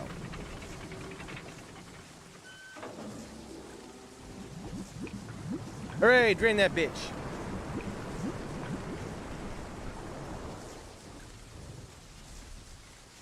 Well, yeah, don't like all of the... I think Bully does, too. I think Bully, Manhunt, and GTA, and I want to say Max Payne. I think they all exist in the same universe. Dude, what did you say about Revelations 2? No way, dude. I'm sorry. I can't have you say Rev 2 is skippable. Rev 2 is such a good game for Resident Evil fans. It's literally the wait. Hold on. What's going on? Oh. All right, hold on. Yep. Oh, okay. Get him off. Well, I just got a message. Hold on. $1 billion. Wait, what? Oh, okay. I thought like the Capcom thing, or the prize for Capcom Cup or Evo next year was $1 billion. I was like, who's got that fucking money to give away? Like, what the fuck?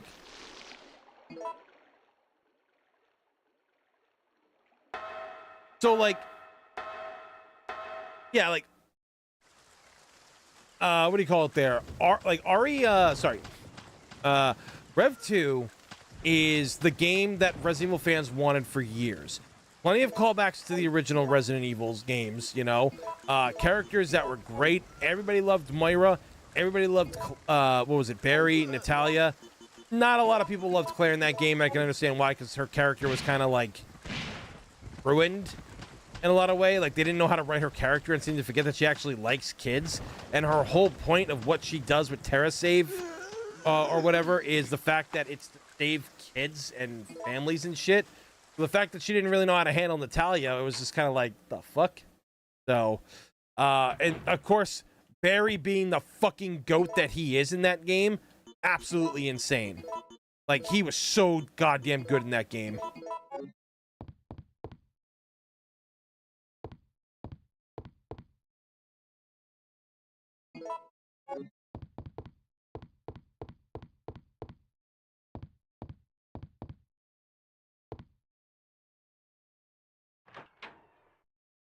Dude, Barry had, like, epic one-liners. I remember I died laughing at that one that he dropped where he was just like, it's time to break out the beer and nachos. And I'm like, he's got dad jokes. He's got fucking dad jokes. Let's fucking go. Like, I could not stop laughing at that when it first happened. I was literally in fucking tears. It was so perfect, man. Stupid tool.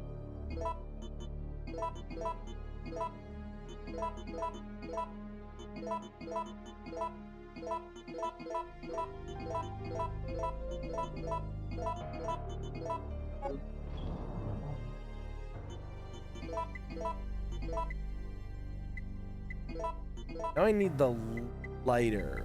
There it is.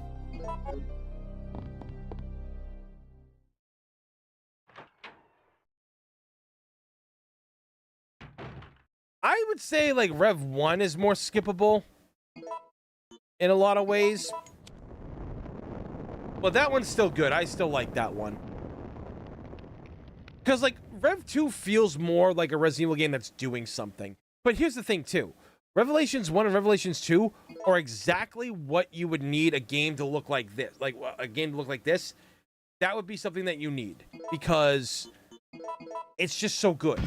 Like, Rev 1 and Rev 2 were great. I remember reviewers from, like, I think it was like IGN or something, people were complaining about how annoying Moira was. It was like, dude, she's like a 19-year-old. Like, she's a 19-year-old teenager. Like, what do you expect? For her to, like, not to swear? Everything. They didn't like how she was swearing that much. And it's like, dude, get the fuck out of here. Everything. Like, dude, like, it's her character. She's a 19-year-old, and it fucking fits, too, you know? It actually fits how her character is. I don't think we're ever getting her back again in the game. It sucks, but I think now that enough time has passed since that game happened and shit, I actually believe she should be brought back as an agent of the BSAA. Could you imagine playing as the daughter of Barry Burton in a game like where she actually uses a gun finally? Well, technically she uses a gun in that DLC and shit, but you guys get what I'm trying to say.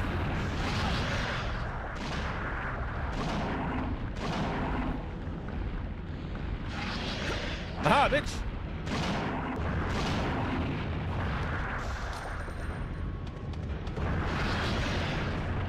Nah, I don't know if Rev 3 actually is out there.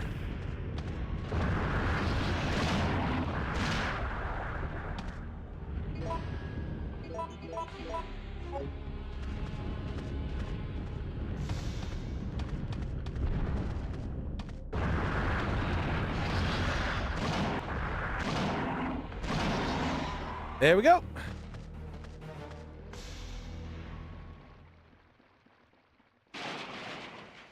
I would love to believe that it is, but I just don't know, man. Like they just seem to forget that that game exists.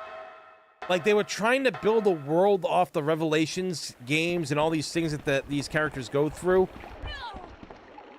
And they just seemed to stop at one point, you know? Like that was the thing that was so weird. It's like the game sold good. Like why wouldn't you continue them? Silent Hill Downpour is skippable. Oh, fuck yeah, it is. Oh, fuck yeah, it's super skippable, dude. Nobody liked Downpour. That's literally what sunk the series completely. I also think that there's a reason why JJ hasn't played that yet for the Silent Hill, any Silent Hill stuff that's been happening. Yeah, because he hasn't played Downpour yet, but they've played 1, 2, 3, and 4. You know that much.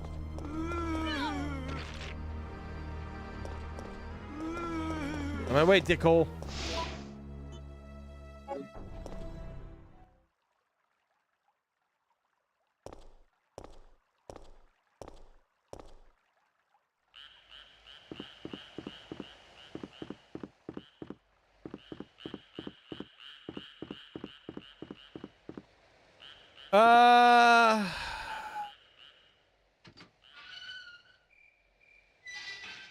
Like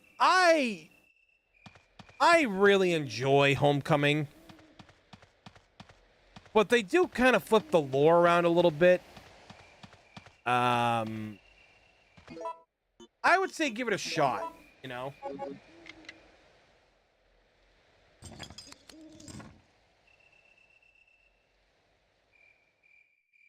Dude, I don't even want to play Resident Evil 7 ever again, honestly. Like, no joke. I don't know. It just like 7 bores me. I played through it once and then I played through it again a little bit on VR, which was a lot of fun. Without VR, it just ain't fun to do in my opinion.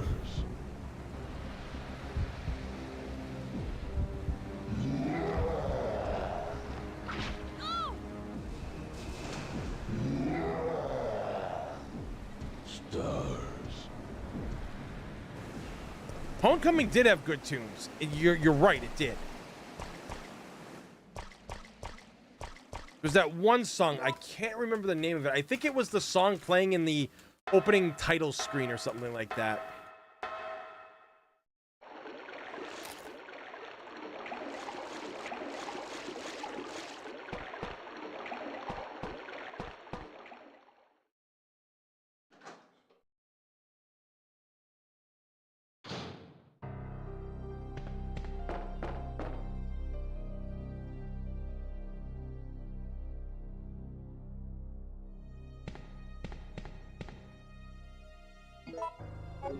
Yeah, I mean, 7 just didn't grip me, you know. So, made a lot of people angry when I said this on TikTok and everything. But when I talked about, what do you call it there? When I said Resident Evil 7 didn't feel like isn't a real Resident Evil game, it's just using. First off, people are like, oh my god, this game's incredible with its first person. Like, this is so amazing. It's like, yeah, dude, first person has been done in these horror games for years. You guys gotta remember, there was a time where people thought survival horror and horror games were just dead, right? And then the indie scene was making a bunch of first person horror games. So it's just like, it shows you like where people were. They only played the popular stuff.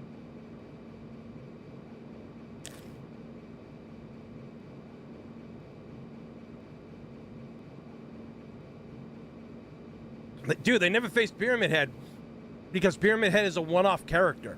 He's supposed to be.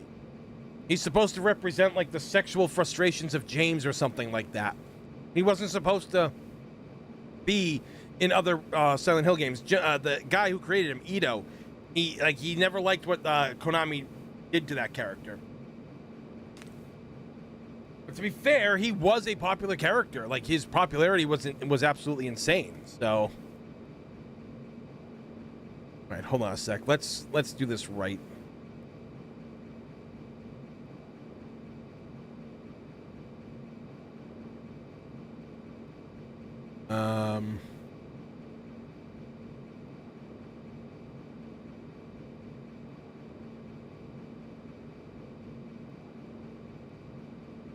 Let's see, which one am I working with?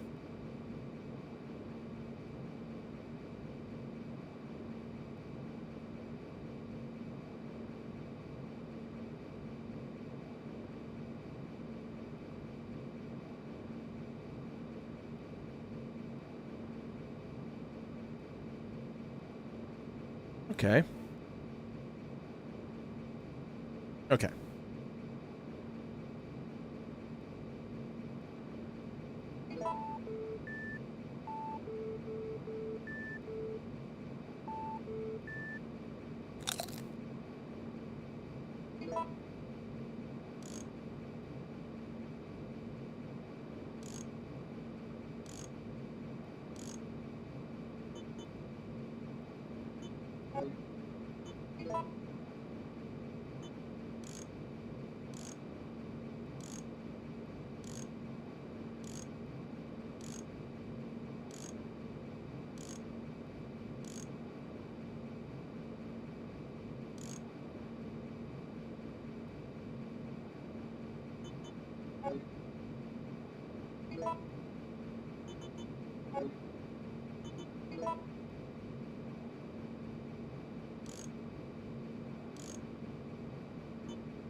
Go.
All right, booking it along here, guys.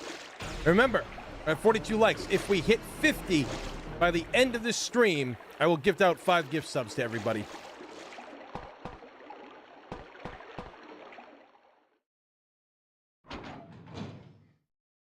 Dude, I would love to say that the events of Resident Evil 7 and 8 with Blue Umbrella and all that stuff is going to get explored in 9. Oh, fuck.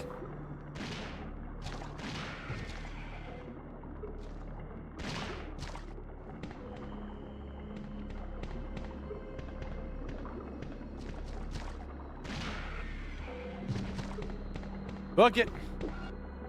Oh, just chilling in the fucking water. Do I fly Delta, Spirit, or United? Well, actually, when I went to San Diego, for the first time ever, I flew Alaska. And they had more leg room, and it was great. Without having to pay extra for it, it was fucking awesome. But I normally fly JetBlue, right? Because here's the thing. JetBlue, they allow you 1 free carry-on and 1 extra bag, right? Which is great. But most of the time, I just travel with my bag and throw my photography camera in there and some just a few change of clothes and stuff. So I travel light.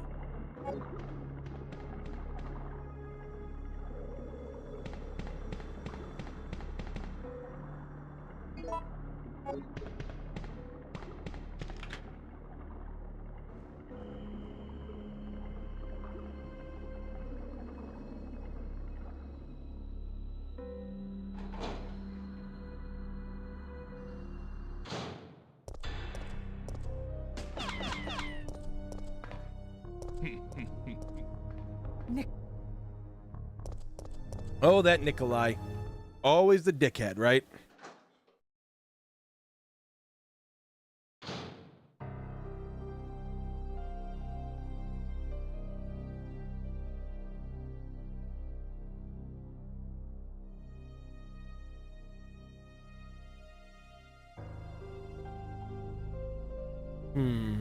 Oh, wait, yeah.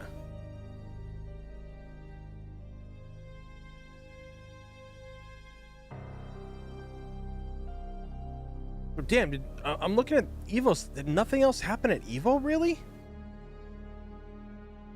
All right, where are we at? Oh, losers semifinals. Oh, so we're not even done with Evo yet. Okay, so Street Fighter's still going. So aside from the swimsuits that they did, there's still stuff to be shown at one point. At least I hope. Come on, Capcom, you gotta give us something, new character, like something big. Something big has to get.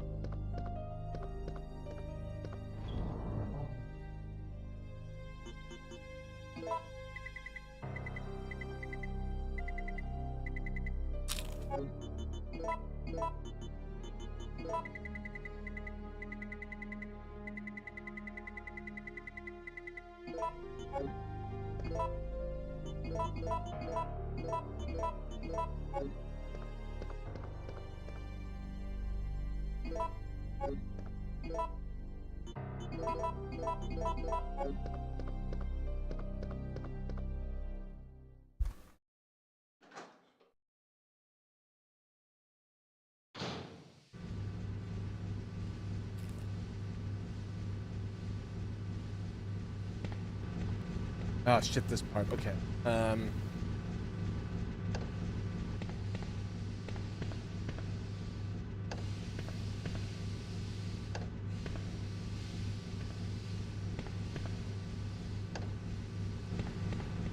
There we go.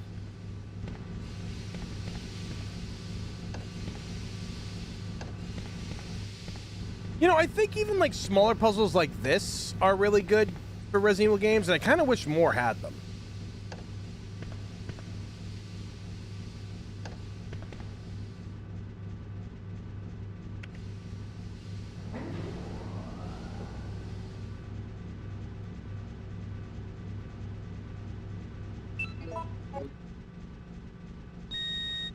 Hooray!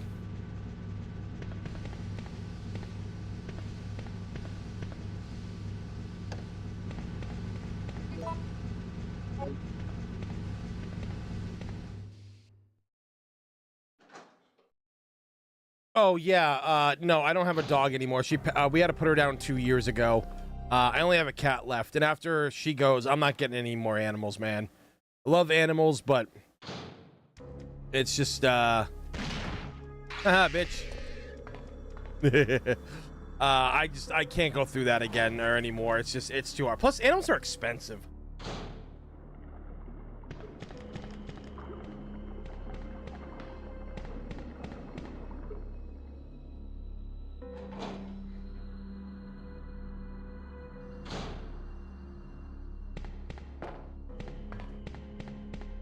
Like, you know, like I said, I love animals and everything. I'm a big lover of, like, you know, ferrets. I think they're such cool animals. Turtles are really cool. But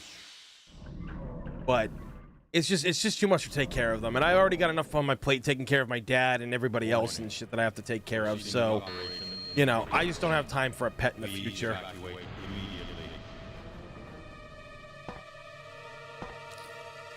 Here we go. Stars.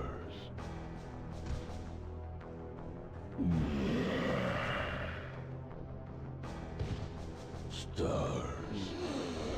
What? We skip this? Okay, guess we can't.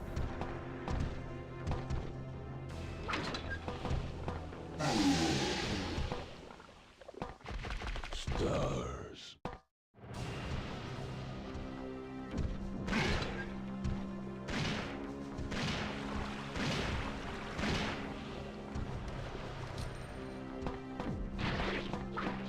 Haha, bitch!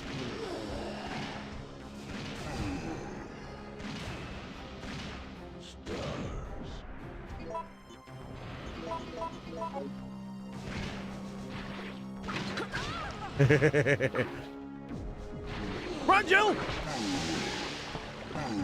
Oh yeah, he lost his arm. Now he's only got a stabby penis arm.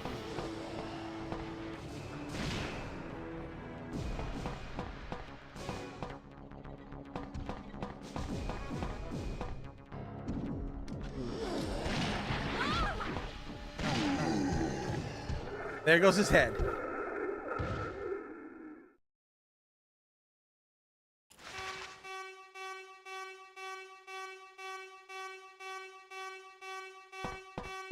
Dude, how cool would that be if you could actually split his dome?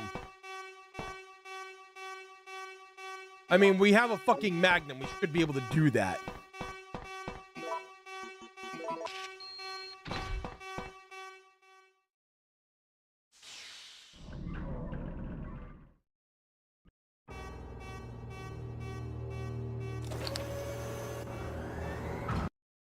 Warning. Missile attack confirmed. All personnel evacuate immediately.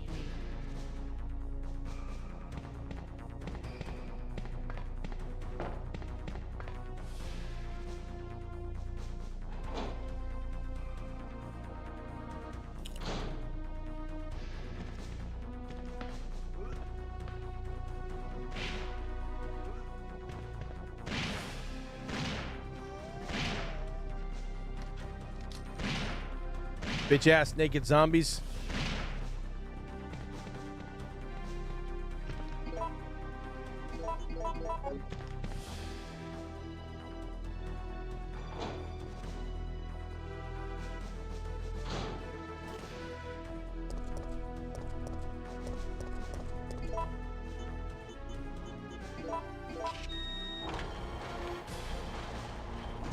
Oh, water is so fucking good, man.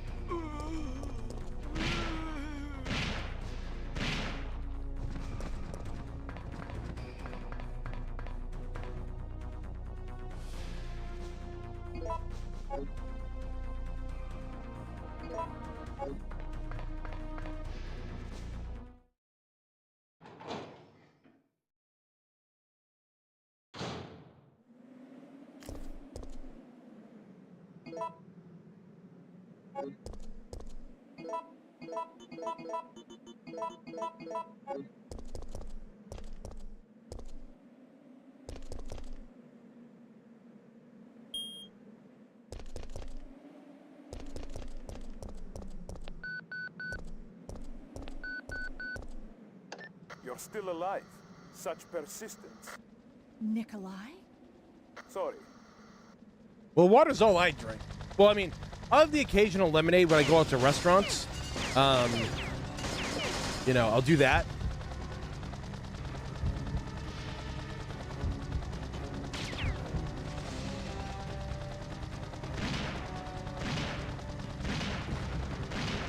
Yeah.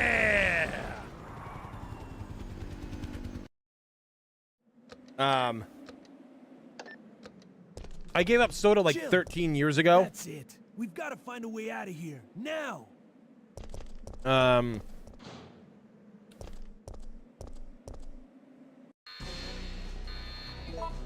And I only drink water. I gave up. So, like, I had many of you guys know that I had kidney stones, and when you get them once, you're kind of prone to get them again and again.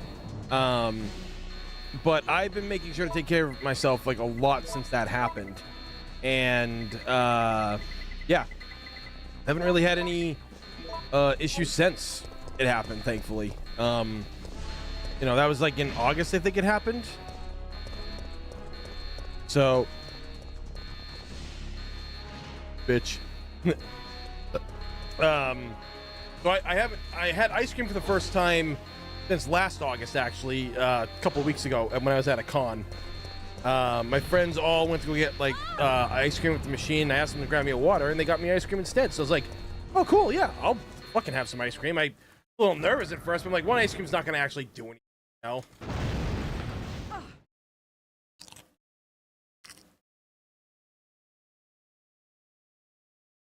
Yeah, see, Oscar, yeah, and you feel better, man. Great.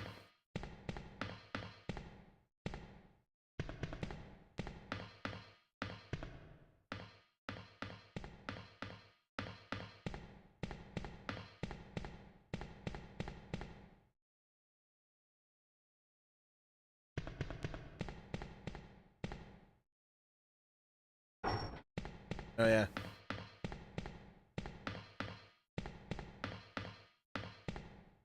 Checking system.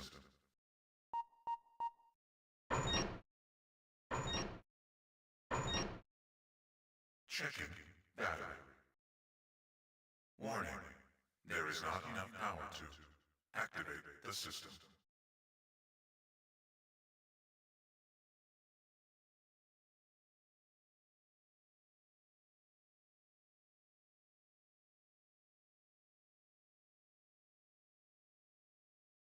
Like there was a time, I think it was like last year.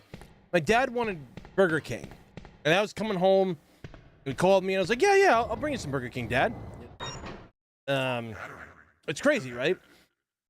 And I was like, I had no interest in eating fast food anymore. And then I get him a double bacon cheeseburger with the fries from there and the onion rings.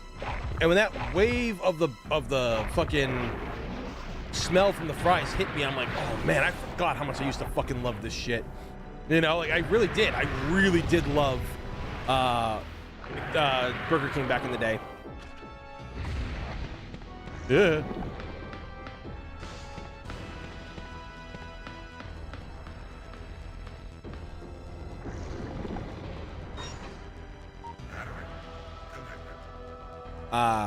And so like I didn't eat anything from the bag though. I did like inhale it like I was huffing like paint or something. It was stupid, but at that point I was like, yeah, I do kind of miss Burger King. But if I ate it, I know I would go out and get Burger King and then I wouldn't be able to stop myself. It sounds stupid, but addiction runs in my family, and while a lot of people in my family have had drug problems and stuff like that, oh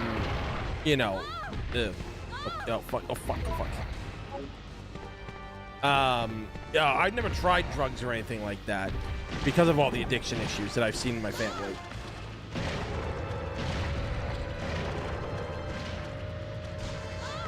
Oh fuck, not this shit again.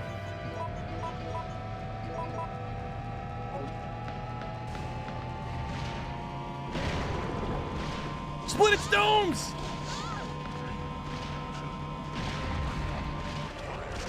It's right in front. What the fuck? The blast was just like, yeah, fuck you.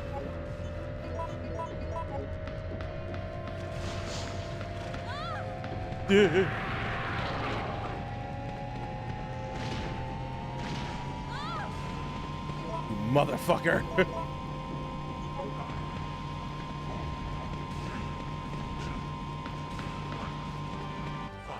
Shoot it in its ass. Yeah.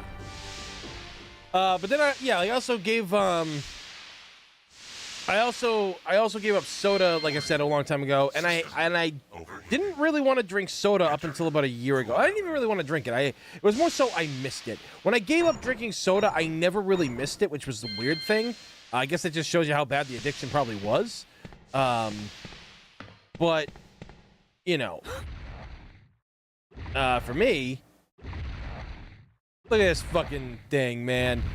But yeah, no, for me, I just didn't want to drink soda anymore, and it was just kind of like totally fine. But I randomly got a craving for what do you call it there? I got a really big craving for a Sprite. And not just even regular Sprite, though there was that, but I also wanted Diet Sprite and 7-Up and Diet 7-Up. Now, when I used to drink soda, I've tried every version of a diet soda, right? Diet Pepsi is probably the most disgusting fucking thing I've ever had in my life. Diet Coca-Cola, not much better. What do you call it there? Then, Diet Orange Juice or whatever. Orange soda. Fucking disgusting, man. Absolutely fucking gross. And for whatever reason, now I remember, my grandmother always at her house, had Diet 7-Up, Diet Ginger Ale, and Diet Sprite. And for whatever fucking reason, man, Jill, Diet Sprite and Diet over, 7 Up Carlos. was just What are you amazing. talking about? Don't you Like, hear it that? did not taste There's a shitty at second all. It's chopper, literally and the it's here to best of the rescue diet you. sodas. I don't know if it's But still the who same is way it? and shit, Who but could possibly be looking for me? It doesn't matter. We just have to be there when it lands. you know, I just you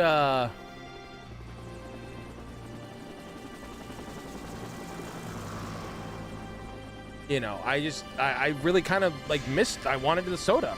Didn't go out and get one, but I think it was just mainly because like it also reminded me of like my grandmother who passed away been about 12 years now, if anything, and it was really just kind of a bummer in that way, you know. And like I was just like, yeah, she always had that at her house. My other grandmother, my dad's mom, she always had these Polar drinks. You guys know what Polar is? It's, I guess you could kind of call it knockoff soda, but I think it's been around for a lot longer than some of these other soda places. They had like, there was always like Polar ginger ale, Polar orange juice or orange soda, and I liked it. It was different. Based on that fact, Raccoon City has been literally wiped off the map. Current reports have the death toll surpassing Get to the 100. chopper! Our hearts go out to those poor civilians. Polar CO2 water is great. Really? Wait, you know those are worse for you. Diet stuff is the worst. Yo, yeah, diet stuff's not even it's not even good. Sprite Zero was great. I think Sprite Zero was around when I drank it, but I never tried it. I miss Tab. So, dude, I don't think I ever saw Tab out here in Boston. I don't think I ever did.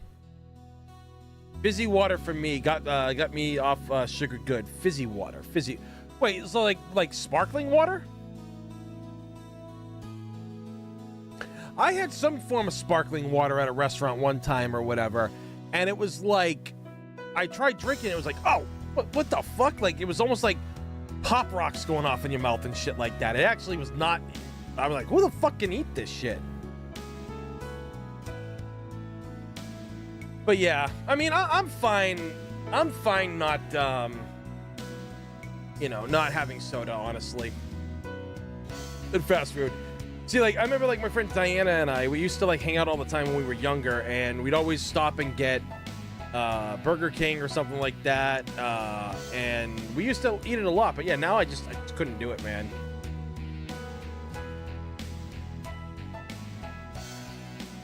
There you go, Suspect 13. A lot longer than me. That's really good.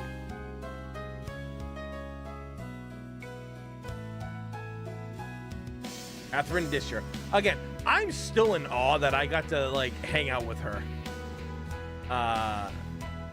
It was crazy.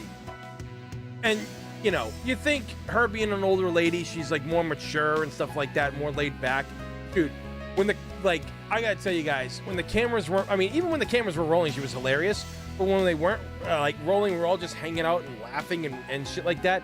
She had great fucking jokes, man. The shit that she would fire off was fucking hilarious. Like, she was just so amazing, dude. Carbonated doesn't count as soda, right? Good question, actually. RE3 ending theme is the best ending theme in the entire series. Dude, yeah, no, it is. It's good. Oh, wow.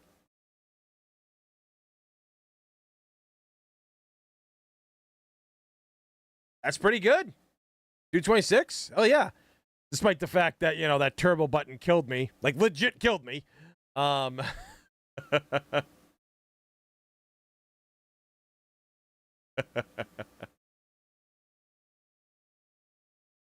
no, I do love the soundtrack, and that ending soundtrack's always hard. All right, Benny Kage, take care, dude. I learned it on piano a long time ago, but I've since forgotten how to play it. But at least you tried. At least you learned how to do it, right? That's pretty amazing when you think about it.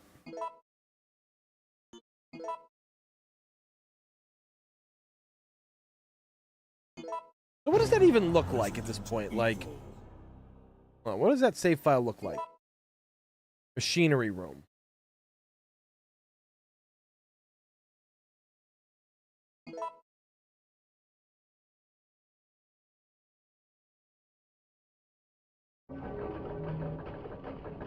Oh, that's interesting. It takes you all the way back here.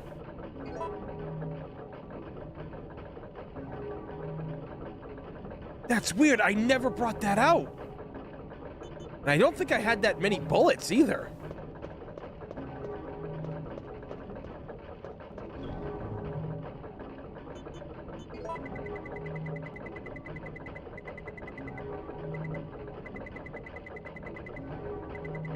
Huh.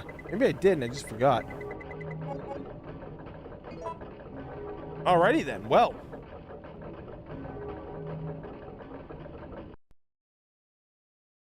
Right there. Oh man, guys, that was great. What's the best record to this date? Oh, for me personally, I want to say I've gotten at least down to 215. I'm pretty sure if I remember correctly, one of my records was 215. Pretty sure. So yeah. Hold on a sec. Let me check something. So Evo's still going. Losers finals is still up. Or losers semifinals. So did grand finals. Oh no, that's Tekken grand finals that happened.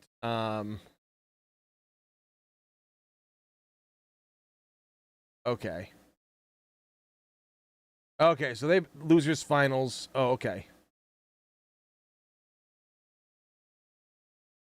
Oh, so we're in losers finals on Street Fighter. Holy shit. God, Cammy is such a beast in this game now. Anyway, oh man, but no, this is a good time tonight, guys. Again, thank you for joining me on the first ever Capcom creator stream for me. This has been great. We didn't hit the like goal tonight, which sucks, but hey, you know what? We had a lot of people that tuned in, had a lot of people that watched, a lot of people that came by for excellent talks and shit, and that's what it's about. So, again, thank you guys so much. I'll probably be back tonight streaming. It'll be Monday night, so I'll be back for a Monday night stream, and probably play maybe some more Resident Evil, maybe continue playing some Yu-Gi-Oh! Or something like that. But, you know, either way, guys, greatly appreciate it. And until then, see y'all next time. Take care. Have a good one.